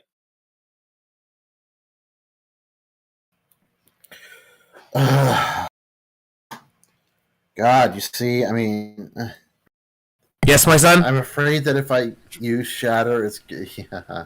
Yes, Daddy. Did you not know where I'd be? Yeah, I'm gonna say yes, Daddy. What I, the? I prefer father, but whatever. Forgive me, Daddy, for I've been Oh naughty. my god! Stop. Yes. I just Let's go out to all the shattered Catholic them, churches this weekend and do that. Fine, I want to use Shatter on this group. The bottom one. My Okay. life. Yeah. I think that statue's kind of blocking your vision right now, but if you move to the right just a little bit, you can probably see past it. Yeah, sorry, I was thinking I wasn't thinking about that. Hold on. No, you're fine. It's not that big of a deal, just your positioning. There's technically a grid where you guys are on, but I'm kind of letting you freeform a little bit, but yeah, no, that's fine, and it's not like it's hard for me to move over a little bit. Yeah. Is that better? Oh yeah, that's perfect. All right. All right. You describe what you do and then tell me what it does. I aim at the middle of the group right down in here. I look at them and I go, Shatter. All right. And then I cast Shatter. As you whisper the words of power, oh man, my little cool spell thing doesn't say the components of the spell. Do you know what components it has offhand? I do Static. not. I'll just look at it. It's not a big deal. I'm just gonna.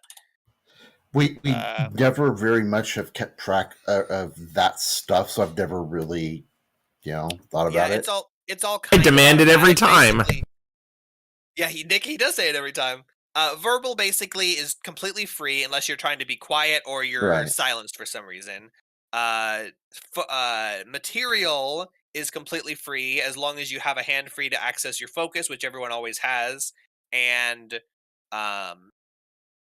that it doesn't have a component cost, which we do. That's like find familiar and stuff.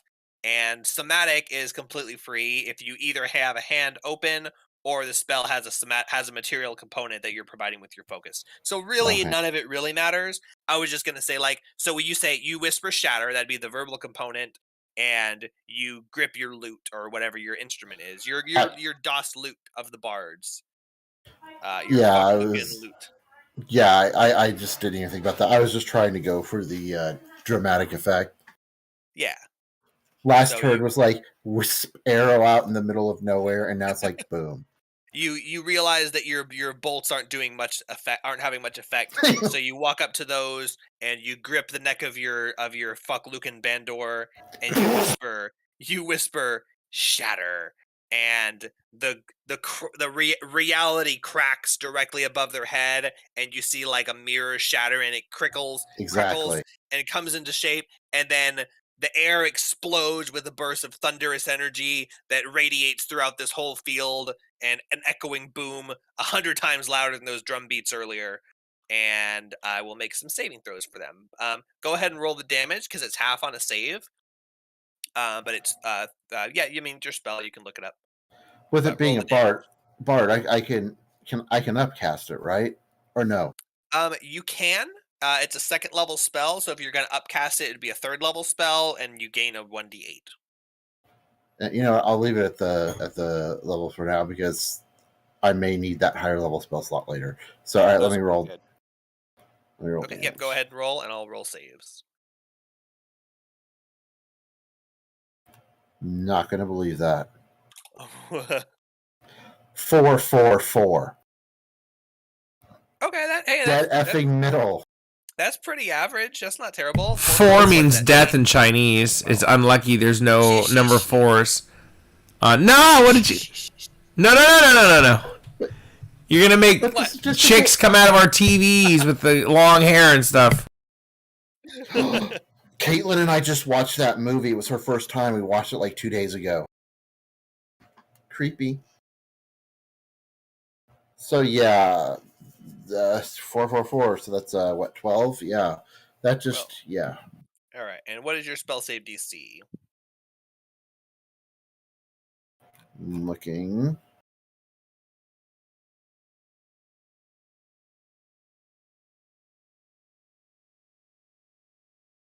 $14.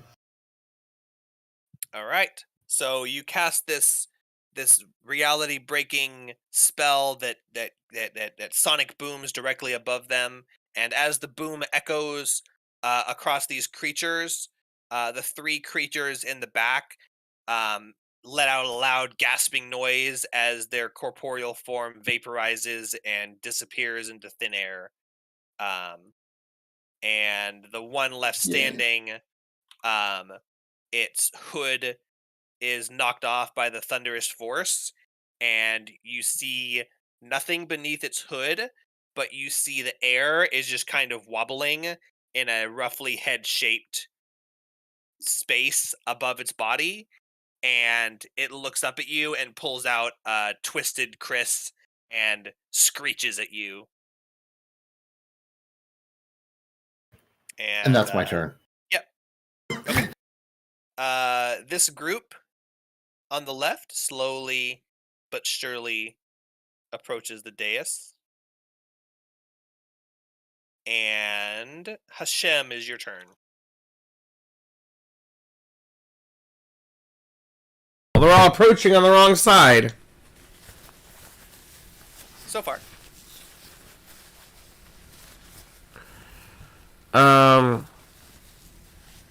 Okay.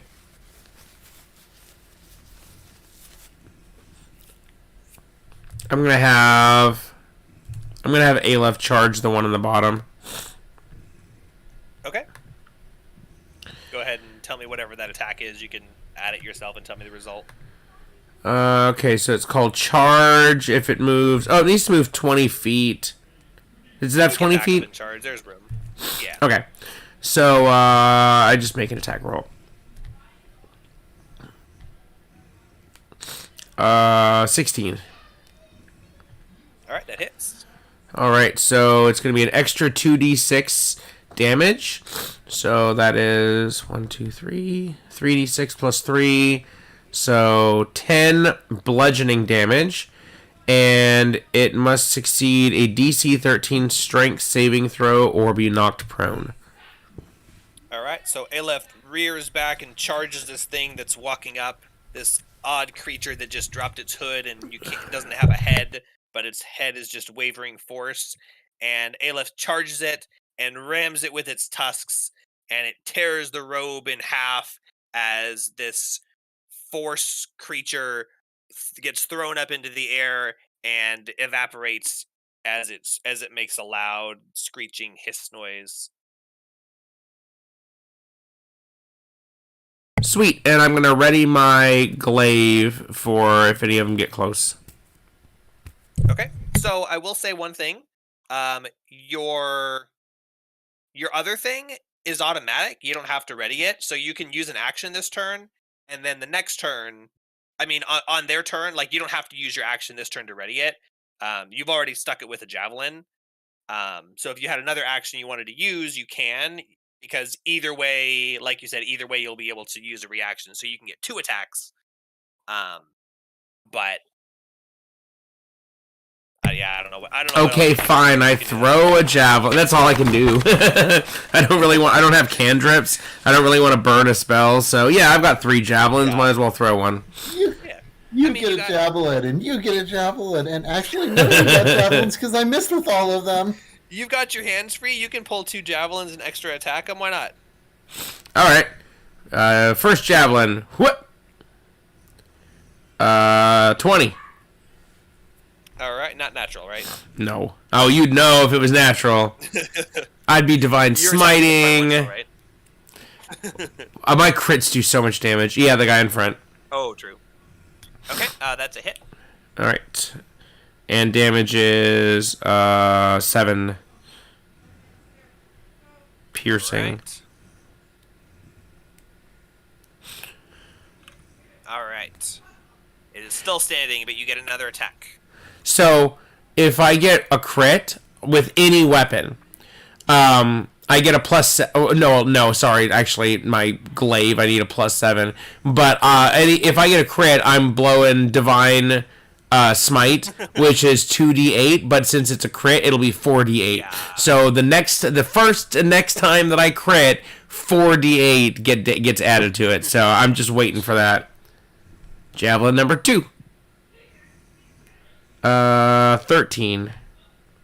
That's a miss. So the first one sticks into it next to the first javelin. It does the Ace Ventura thing. But the second one whiffs over its head as it's bending down to motion towards the thing, and it whiffs over its head and off into the distance.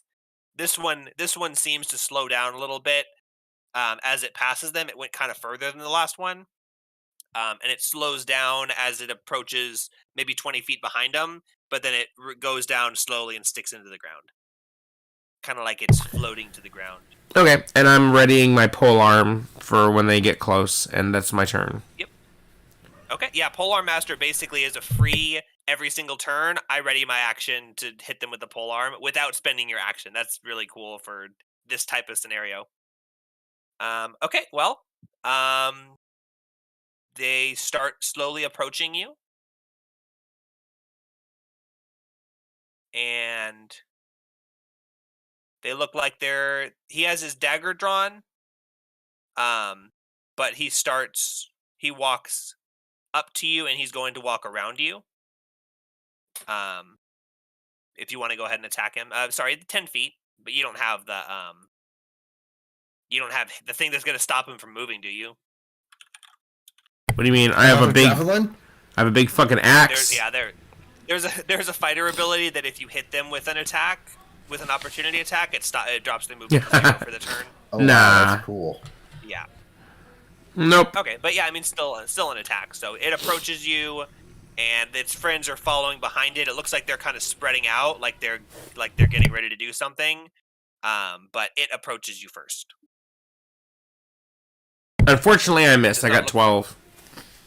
Okay, well, that was your opportunity attack, but it is going to walk past you and begin walking up the steps. So Toddy is in range of you, but it's looking towards this area. And But it hasn't it has an opportunity attack ranged yet, though, because it just moved into range. Right, for you, it just moved into range, so you don't opportunity attack till it moves out of range, and it just barely reached the steps. The 3 shadowy figures surround you, and they pull out daggers of their own from their robes. These are smaller looking than the main one, but they still crackle with necrotic energy, and they all raise them at the same time and stab them down at you like seen in the ring race. Nick, you have to yell at 2 Brute. It's almost the Ides of March, for fuck's sakes. It's too perfect. One more week. Oh, you're right. It's coming up. I love the Ides of March. It's my favorite holiday. I know. I can't wait. He's gonna get it this time. Wouldn't it be great if Putin got killed on the Ides of March? Oh yeah, people been saying that. Anytime. This is I rolled 3 attacks, and these are the 3 rolls. So miss.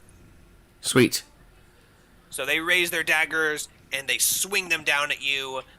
One of them you block with your armor, with your what do you call those things on your arms, your forearm? Van braces. Yeah. I was gonna say Vanguard. Nice. Yeah, Van brace. One of them with your Van braces, and as you lurch forward to parry their attack, the one behind you just barely misses your back. That rhymed, and I didn't even try to. And the second one just misses. He just doesn't look like he likes his job very much. He's kind of slacking off. He's going on vacation next week. He's just kind of going through the motions, stabbing motions. But yeah, they all 3 miss. And we're back up to initiative order. So Miro, it is your turn. So the group at the bottom is destroyed. The group at the left is still approaching, and they still look peaceful. And Hashem is surrounded by 3 shadowy figures, with one of them walking up the steps, approaching the woman. Okay. The one that's approaching, I want to firebolt them. All right. No, you're not getting over here. Hurl some fire in its face.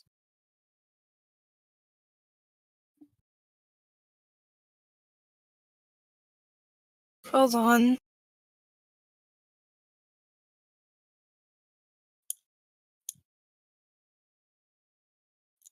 $25 to hit.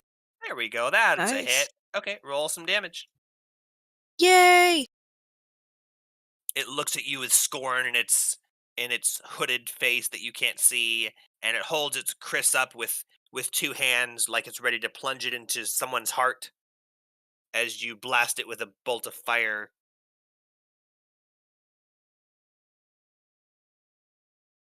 $18 damage. Jeez, with one fire. Oh, because it's 2d10. Yeah, it's 2d10. Jeez, what'd you roll? 2 9s? Yeah. Yeah. Oh my god. Okay, well, as it approaches you and it looks up at you, and you get to see just a brief glimpse into its hood as your firebolt crackles in your hand, and you see just the back of its hood, just like the first one. You see nothing in its face, no eyes, no head, and your firebolt hits it right in its stupid face, and the fireball explodes as it hits the face of the mask, not the back of it, the face of the hood, not the back of it, and it explodes. And the robe just suddenly slumps lifelessly to the ground. Like, hold on 1 second.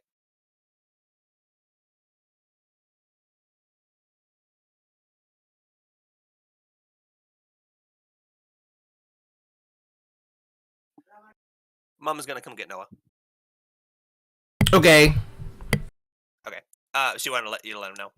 The fireball hits its face, and it stops as it hits the face, slumps lifelessly to the ground. Like, there's some TV show or movie where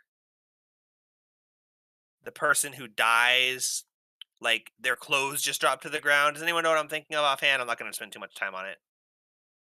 Ben Kenobi? Yes, yes, yes. And it's like whoosh, and then the clothes. Yeah. So the robe falls to the ground, but as it hits the ground, it kind of just like melts into the ground, and then seeps through the cracks and disappears. But that one is dead. The three that are surrounding Hashem, their forms glow with necrotic energy, and crackling energy surrounds their bodies as their krises glow with a bright red flame. And it's still your turn if you had anything else you wanted to do.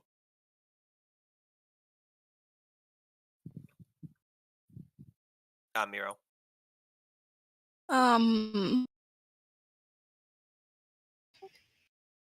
mean, that was your action, but if you had a bonus action or you wanted to move anywhere.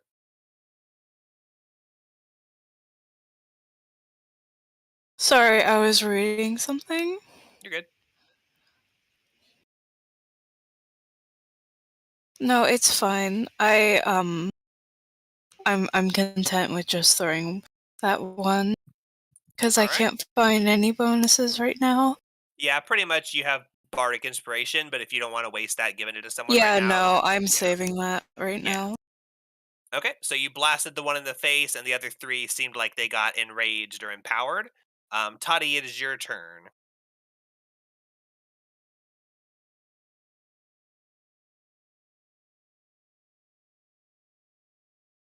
Zach? Sorry, guys. Hold on a second. No problem.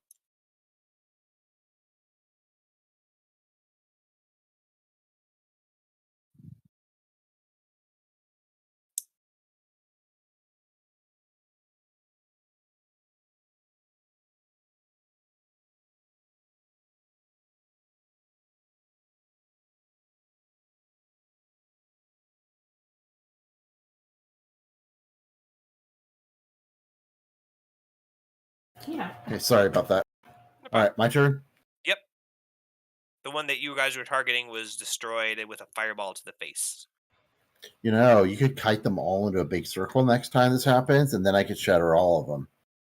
So I will say that the leader of the group looked like it was walking straight past Hashem and ignoring him. Interesting. Okay, well, I want to go ahead then and had to take it off a pointer. Sorry. I was sitting here dragging. Why is it just a purple dot? Oh yeah. Okay, and then I want to go ahead and attack this one. Okay. With your my rapier. rapier. All right.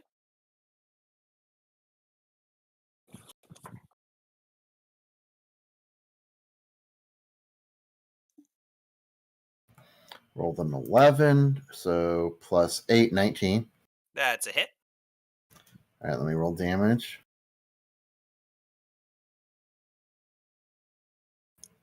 6 plus 5, so 11. All right. You stab through the robes of this creature, and it feels like you're stabbing through a bed sheet. You feel no resistance, but as your magical rapier pierces its clothy flesh, the robe, the whatever red crackling energy disappears. The robe falls down on your rapier and like melts off of it, as if your rapier was like a hot iron and it was made of plastic, and it melts off of it and then sinks into the ground and fades away into the soil. Okay. So yeah, I guess that's my turn. You have extra attack, but you're not within range of any of them, so you can move in between your attacks. So you can move and attack another one if you want. I was thinking that it was like how double attack worked or something. I wasn't realizing I can move. I forgot. Yeah, you only with extra attack you can move in between the different attacks. Cool. All right, then I want to there and all right, do that stabby, one. Stabby.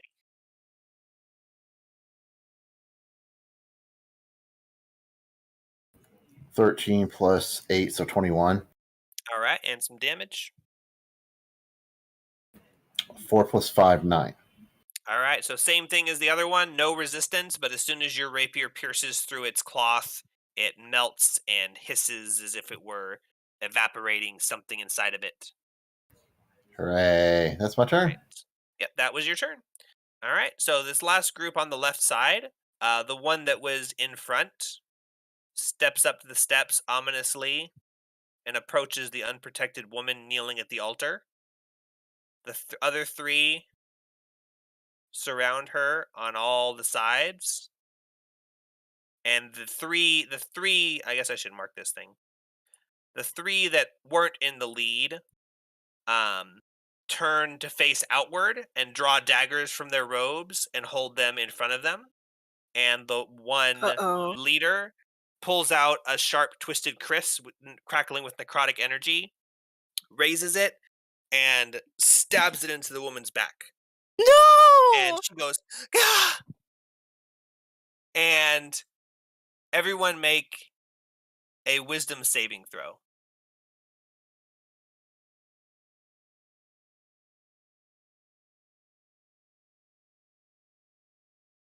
$13. Oh, everyone add +3. 16. Only Awesome. Toddy. Toddy's within range of you. Oh, yep, sorry. 14. 14. Which type of check was it again? Wisdom saving throw. And I got your roll, Will. Okay.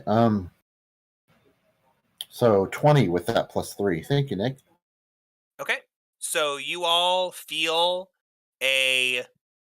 your head as she's stabbed and she shouts, you all feel a drumming pain in your head as if your own thoughts are being attacked, and you shake it off, but you feel like your head is throbbing with pain, which quickly dissipates after a moment, but you mentally resisted some sort of effect. And Shem, it's your turn. Real quick, I want to interrupt real fast. Sorry. What was going on? Amanda was talking to me. The girls' school is doing a thing where one class can win a pizza party, and the way they do it is everybody brings in their change. And if you donate pennies, that goes towards your total. So everybody wants to put pennies in for their class. Silver change counts negatively. So the idea is to sabotage other classes. Oh, yeah. By putting it in theirs. Oh, I get it. Because Kira hasn't had a pizza party yet, and Caitlin got one in kindergarten. Amanda was explaining to me the rules, and she's going around to all of our relatives to have them gather up loads of change, and Caitlin's going to sabotage. Her class is winning right now. Caitlin's going to sabotage her own class to help Kira's class win to get the pizza party. That was my daughter's idea. I am so fucking proud. That's awesome. She's like, I love my sister. I want her to have this. That's so sweet. And I'm going to screw over everybody else to make sure it happens. That was it. That's why I was like, hold on, because Amanda was telling me that. And I'm like, holy crap, that's awesome. Especially that it was her idea. Like, it's not like, okay, we got it. Yes, your sister has to. It's like, I want to sabotage. It wasn't much like you. It was my kids. I love that. All right, I'm done. I had to share. That's fine. Did you hear what had happened? I didn't know if you did. I might have missed it. So the remaining we all group, resisted some sort of an effect. We don't know what the effect was, though. When the ghost lady got stabbed, we took psychic damage. Yeah. No one took any psychic damage. Don't assume things. Did you assume my death? It sounded psychic-y to me. But it is Shem's turn now. Well, how beat up is this one in front of me? It's not very beat up. It's not damaged at all, but the other ones seem like they fell pretty easily.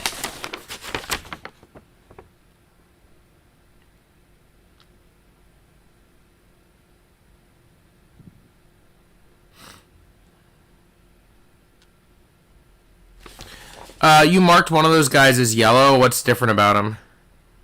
That was the leader of the group. It's the one with the big wavy kriss. The other ones just have regular daggers. Okay. Yeah, I didn't realize that. I know you said the one walked past me, but I didn't you killed that one. it. These were from the left side. Oh, okay. Okay, so I'm going to chop the one in front of me. with my glaive. 22. That hits. Damage is 1d10 plus 4. I got a 10, so that's 14 damage. Alright, you slash it with your glaive, and your glaive cuts clean through its cloth, which falls in 2 pieces. The one to the bottom falls to the ground and melts to the ground. The one on top, floats off like one of those coffee filter airplane things that you burn, and then they float up into the sky. It does that, it does like a little wispy thing, and then disappears. And it's dead. Okay, Sorry, and then teabag is what you use. teabag. Yeah, you take a tea bag and unfold it and then burn it, and as soon as it's finished burning, the shell is so lightweight that it floats up by the heat of the air or something. I stop listening after you take a tea bag. I'm teabagging the guy. Experiment. You throw out the tea. Oh, tea bag. Yeah. Okay, I'm teabagging. Involved. Teabagging the guy. Okay, then I'm going to run over to this leader here, and Okay. I'm gonna call him a bitch. I'm gonna stay like 10 feet away because I can, and I'm gonna use my bonus action to cast Compelled Duel. Component is verbal, and I say, "Hey, bitch, fight." The first and second session, I'm like, "Thou art God," so on, Bible speech, and now I'm just all like, "Hey, bitch, I'm gonna chop you." Sorry, I've got allergies bugging me today. No, I think I know what I did. I think I was like using this blanket like normal, and I think the cat's been laying on the blanket, so got rid of the blanket, but now it's too late. Okay, so yeah, because I noticed I'm like, oh, I'm feeling better, and then I'm like, oh, I'm feeling sick again, and then I'm like, oh, this blanket is kind of sus. No, anyway, so I'm going to use my bonus action to cast Compel Duel, which is concentration, so I'm now concentrating. The creature has to make a Wisdom saving throw. The DC is 14. On a failed save, the creature is drawn to me, compelled by my divine demand. For up to 1 minute, it has disadvantage on attack rolls against creatures other than me, and that's pretty much it. And some mechanics about how it breaks and stuff like that. If anyone else attacks it, then it breaks. So, but basically, as long as I keep this spell on it, then it has disadvantage trying to kill the lady. Oh wow! Neat thing to note on this, which that's true. So it succeeded on the save, but if you read the thing, on a failed save, the creature is drawn to you, compelled by your divine demand for the duration. Blah blah blah blah blah. If it succeeds on the save, the spell doesn't restrict the target's movement for that turn. Oh, I'm sorry. No. That's okay. It has to make an additional save if it tries to move away. But the first save is for the whole effect. So yeah, it succeeded the save. It rolled a natural 18. Oh. But yeah, that's wait for that turn. Wait, does the spell the last? But save, it has to. I was completely mistaken. The initial save is for the whole spell. If it succeeds, nothing happens. I thought it was saying the spell takes effect. The save is only to restrict its movement. But no, that's a separate effect. When it tries to move out of your range, it makes another save, and if it does so, then it can break the effect. Oh, okay. Yeah. So yeah, it saves, so it fails. That's fine. It succeeded either way. I just thought that it still had an effect going on, but no, yeah, it succeeded. Yeah, I had to. I saw what it's because of that semicolon, but yeah, you're right. It mentions a second saving throw. That makes more sense. That's normally how it is. Okay, and then I'm gonna chop it with my glaive. All right, go for it. 10. That's a miss. Yep. Okay, and then I'm gonna end my turn here. You speak words of command to it and challenging, and hey, bitch, and it turns to you with its head turning completely around 180 degrees. It looks at you, and then shrugs and turns its head back around as you swing at it in anger, and you cut the back of its robe open, exposing nothing beneath, but you see the shape of its incorporeal form holding the robe up, as you slice through its soft cloth. And it's Alepht's turn. Oh yeah, so well, I guess it'll charge the same guy, try to knock it prone. All right.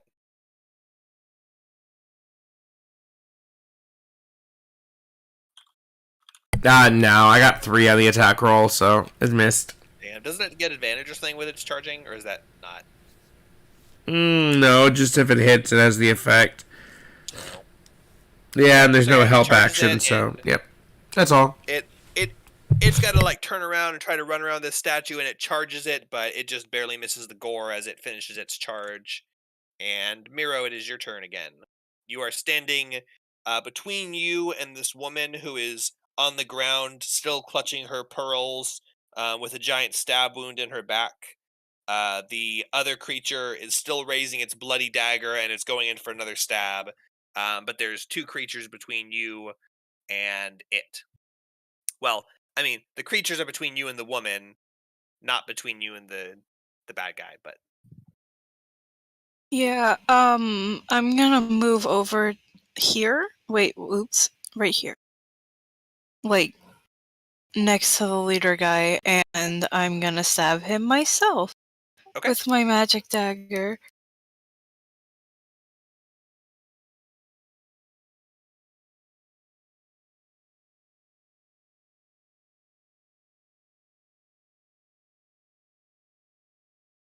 Hold on. Mhm.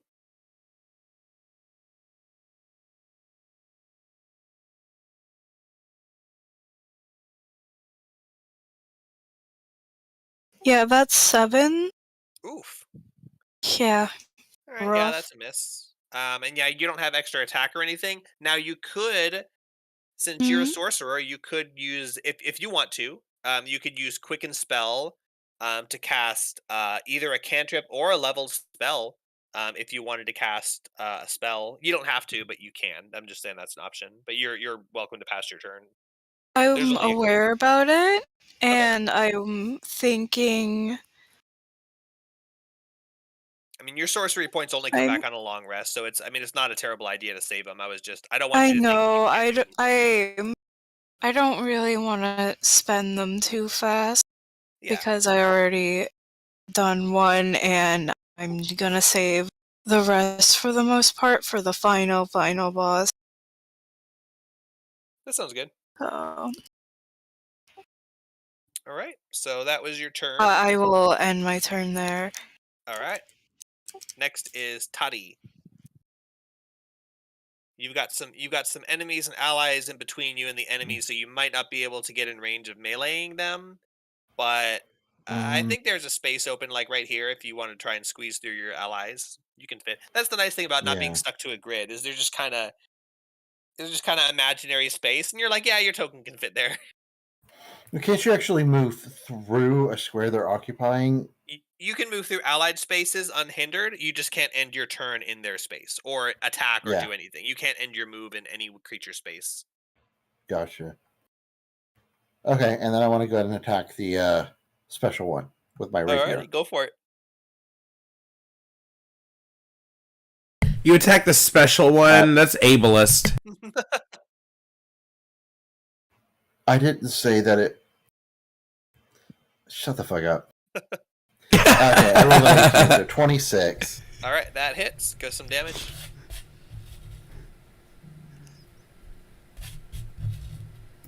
Uh, 10. All right, it takes 10 damage and anything else. Oh, you get an extra attack. Second attack, yeah. All right, go for it. Ooh, a 6 plus 8, so 14 to Ooh, hit. that is gonna miss. That's Anything okay else? because for my damage roll I rolled a 1, so you know. Oh yeah. Yeah. That's it. You didn't waste a good damage roll at least. All right. Well, it is those creatures' turns.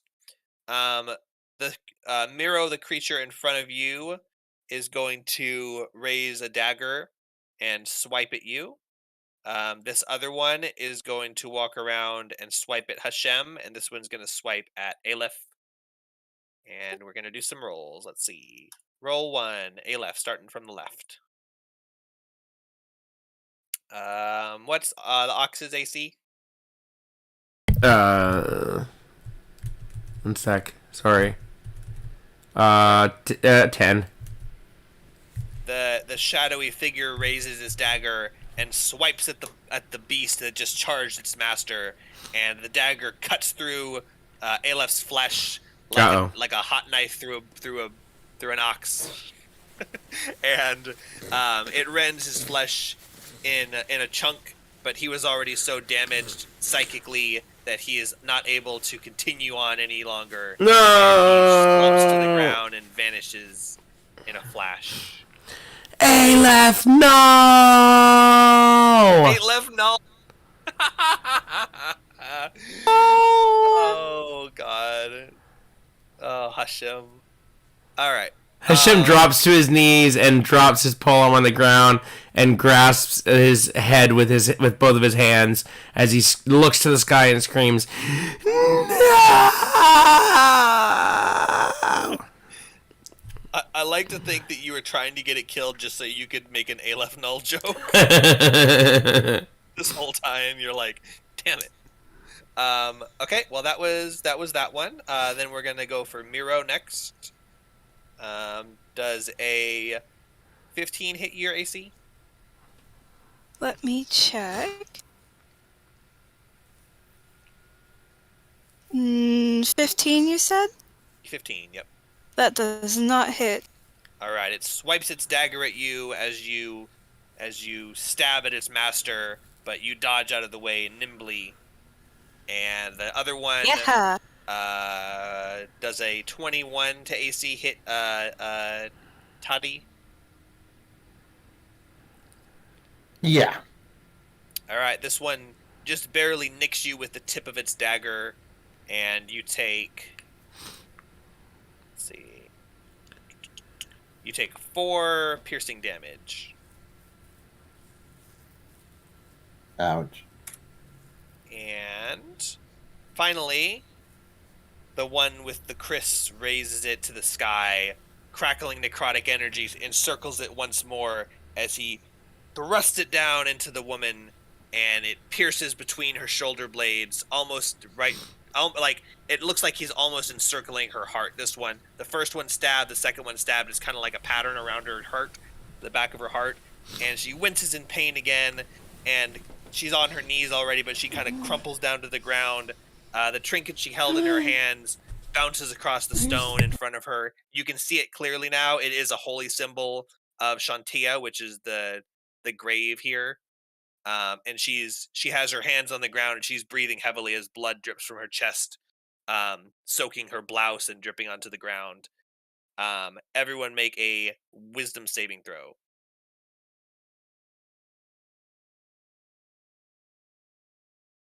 Natural 1. Yay! I mean, 9.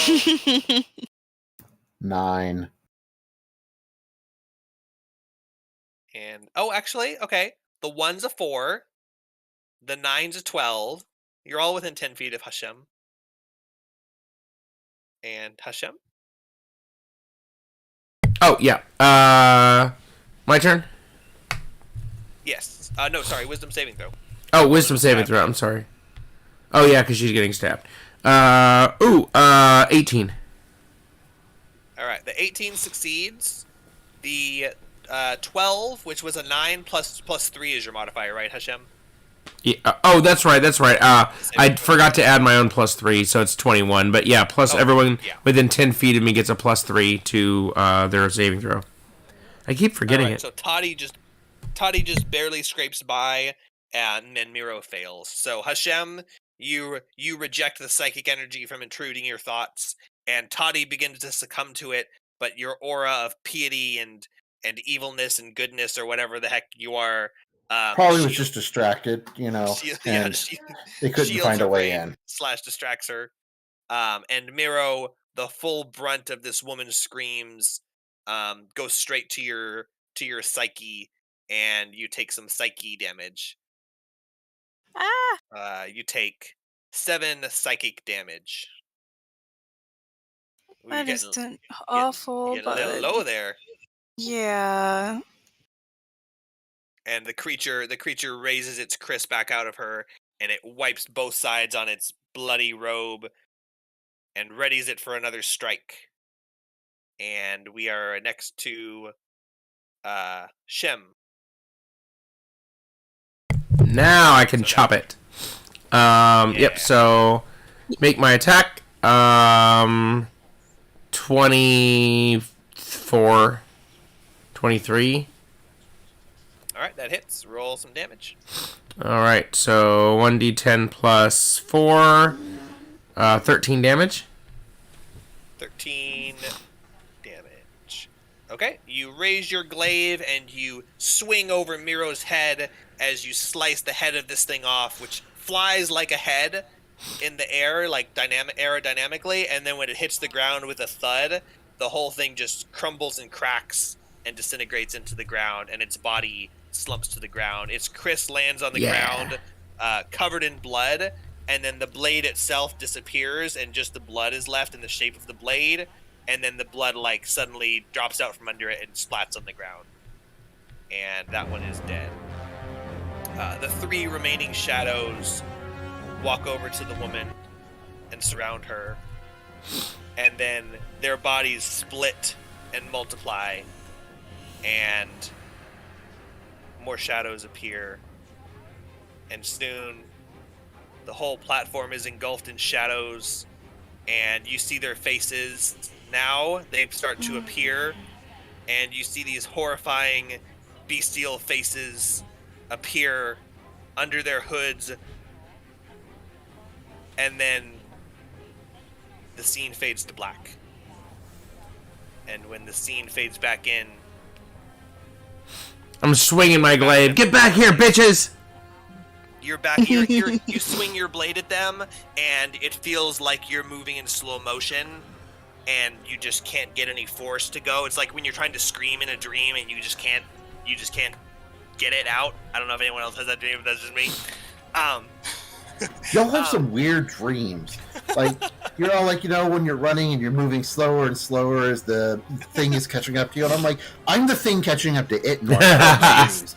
And it's the other things in the dream that are trying to scream and they can't get it to come out.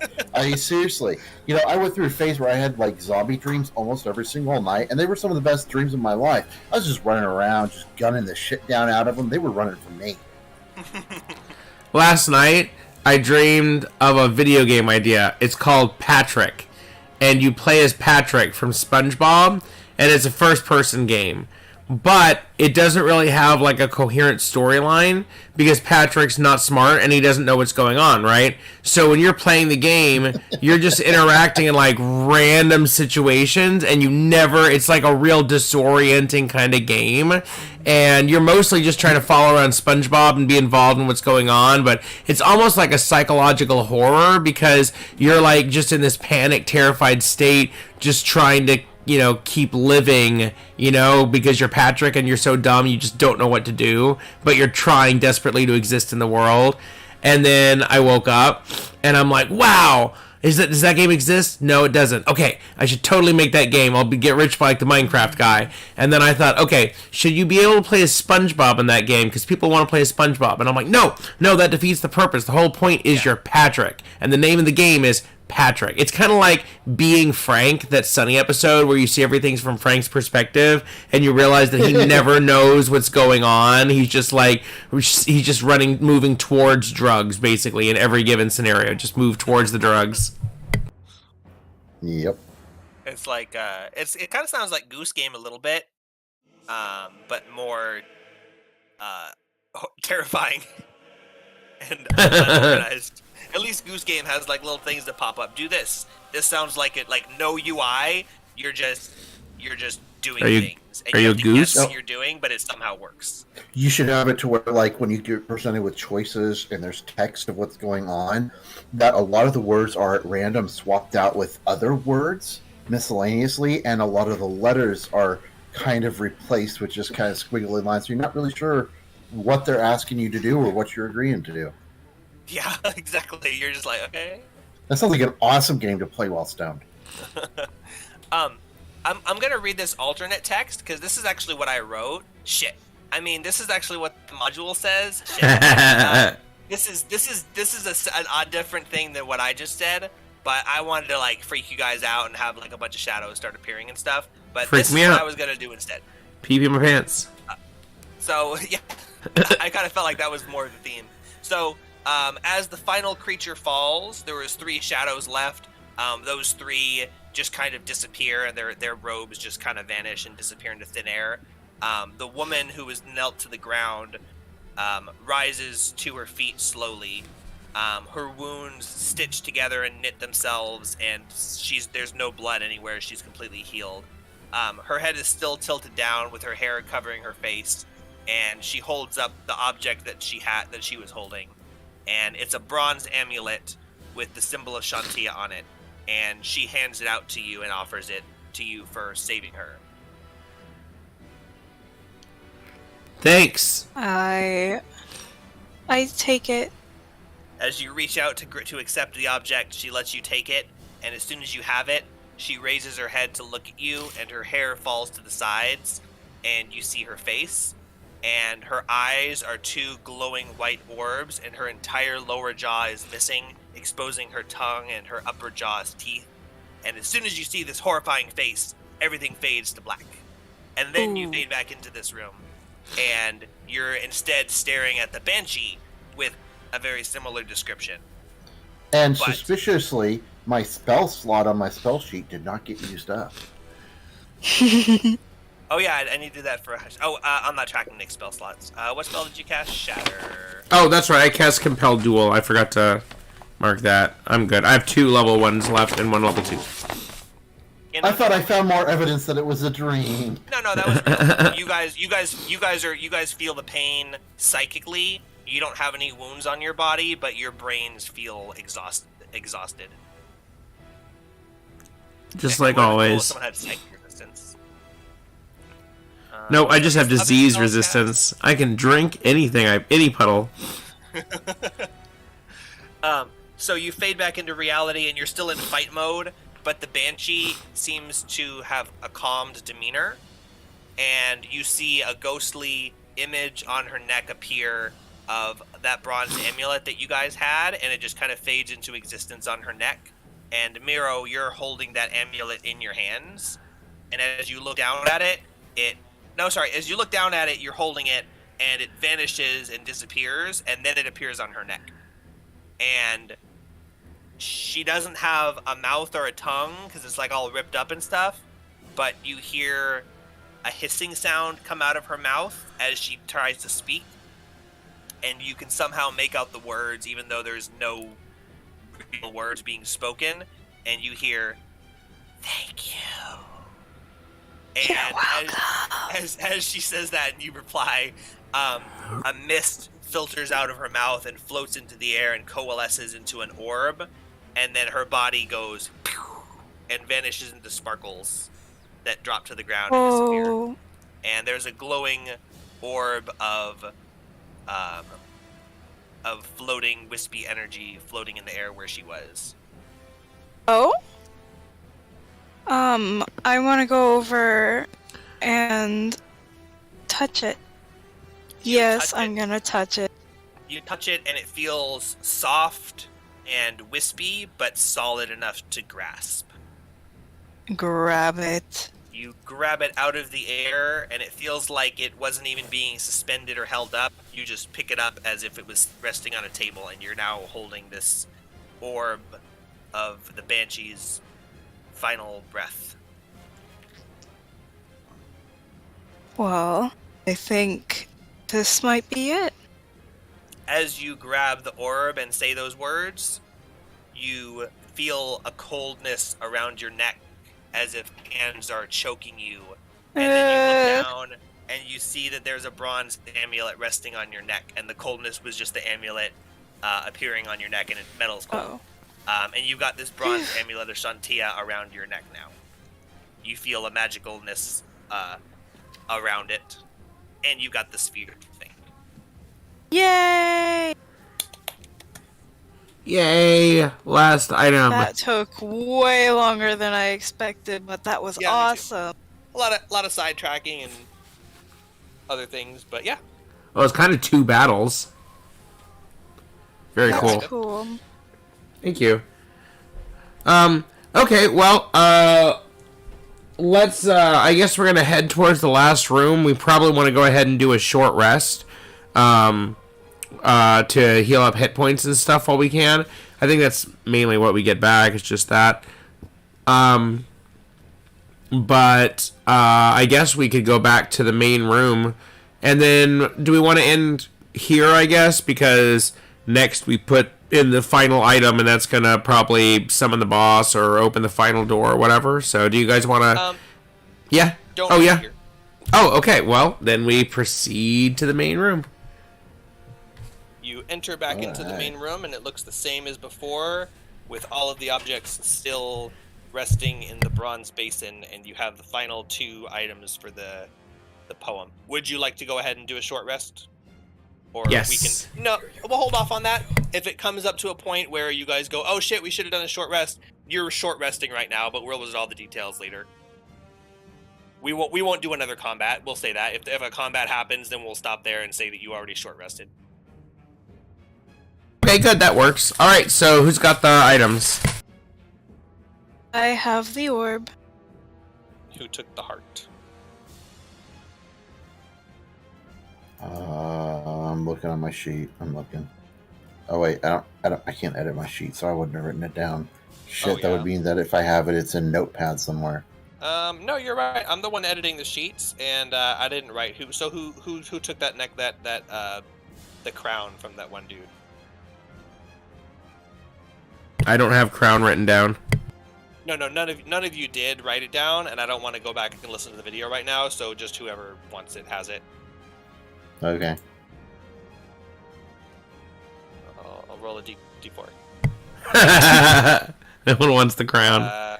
You'd think God would want the crown, but God knows that crowns are just bullshit. Conveniently, God has it. Conveniently. Okay, cool. So I look at in your bag. I look at the crown and I go, crowns, and I toss the crown into the big brass bowl. The one that references the text that references the crown glows and fades as if it was accepted. The heart of a slain lord or something.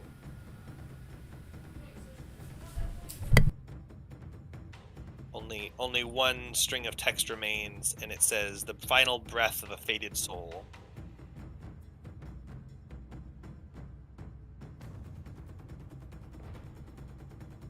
If only one of you had final breath of a fated soul.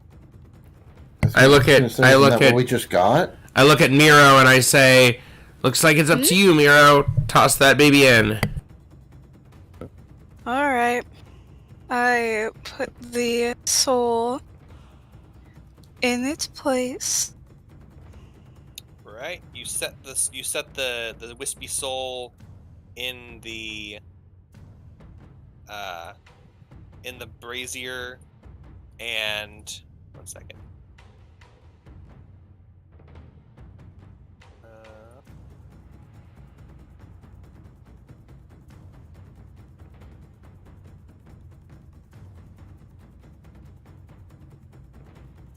Guess it's this one.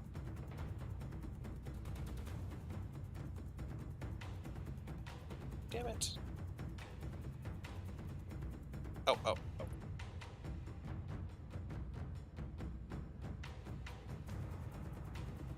As you place the final ingredient into the brass bowl, the runic carvings begin to glow bright and emit a blinding light. As the bowl itself glows red and then yellow and then white hot, and in an instant, all of the objects that you've placed in the bowl instantly burst into flames and evaporate. And the flames remain, but the items are gone. And as the flame crackles and burn, you hear the ground scrape and crack beneath your feet. And around this pedestal, the ground sinks beneath you, and it sinks in a regular pattern, forming what seems to be a spiral staircase. And they spiral around the... I have here, it says the statue, but I might have meant the pedestal. Let me see, because they're two different things.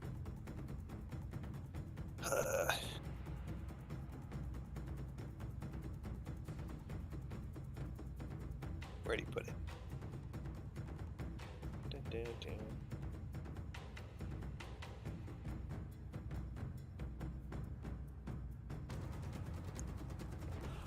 Oh, around the perimeter of the floor. So actually that makes more sense.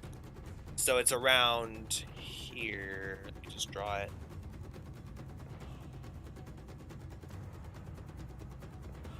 A staircase spiraling down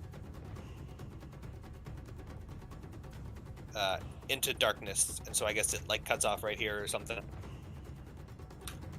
And they start to go down, and then after they're going down about 10 feet, the rumbling and the scraping sound stops, and the room starts to rumble really, really hard, and it's like when you're like, have you ever? I hate giving examples like these because it takes on but it's like it's the best example. Have you ever had like a window that doesn't roll down right, and you push the button and you just hear like a rumbling, like it's trying to roll down or roll up, but it's not. It's like the motor's loose. Yeah. Have you ridden in my car lately? Or like some kind of a mechanical engine that's not able to move, but it's still got all the power behind it, like it's trying to do it. So the room shakes and it feels like that, like something is stopping this mechanism from going. And after a few moments of this really, really heavy rumbling, you hear a crack, boom, like an explosion beneath you, and echoes through the chamber. And that vibrating stops, but then you hear thud, sploosh, and then there's silence. And the stairs look like they finished forming. And there's a staircase that descends downwards. Now we can end if you want to, but the statue didn't come alive or anything. Oh, sweet. I think this is a good ending point. Yeah, because I think if we continue, we're going to be more tired by the end of it and enjoy it less than if we do one more session, you know? Yeah, it's almost 11 o'clock. That was like Nick said, like Will said, a little bit longer than we thought maybe, but I mean, stuff. Our sessions always take a little bit longer than anticipated, so that's a good point. And now you guys know that putting the things in the brazier aren't going to bring a demon statue to life that attacks you. There's a little bit more, and I mean, I say this every time. I hope maybe we could finish next time. Maybe we could take a break from this one and do Strahd a little bit. But I think it'd be better to finish it. There is a little bit left. I'm not going to tell you what's beneath there. It could be the final chamber. It could be another floor. It could be a trap. It could be the escape. You don't know. We'll find out next time. But I think as long as you guys don't dilly-dally and we're wasting time doing a bunch of other stuff, we definitely can finish next session. But so it's awesome to me. I mean, it's D&D. Things happen. Whatever you guys decide to do is what drives the story. I can only push it forward so much. So you guys did good this time. We finished that whole thing with time to spare. So, but yeah, awesome. you've completed the majority of this huge, big entrance puzzle. See, there's a bunch of rooms. Like, you guys could have gone through them one at a time and gone through them real quick and finished them, but you took your time, and we had fun with all of the rooms. So it was one of those where it could have gone a little bit shorter, but not as much fun if you just rush through it. No, I'd rather have it taken multiple sessions and enjoyed it than pushed super hard. I've actually really enjoyed this quad shot. Yeah, quad. That's what it is. It's a quad shot. This is the third one. Next one's a quad, and I think we'll finish it. I will do my best next time to kind of drive it forward and encourage you guys to do specific things that'll drive the story forward, rather than leaving it entirely up to you and being like, "What do you do? What do you do?" That's been great so far. But I think if I give a little bit more directed, not that that's a bad thing. I like that better, but just so we can maybe finish it next session. I mean, there's not a whole lot left. It is a one shot, so I'll do my best to kind of guide you in the right direction. But yeah, that's it. Thanks for playing. Yep.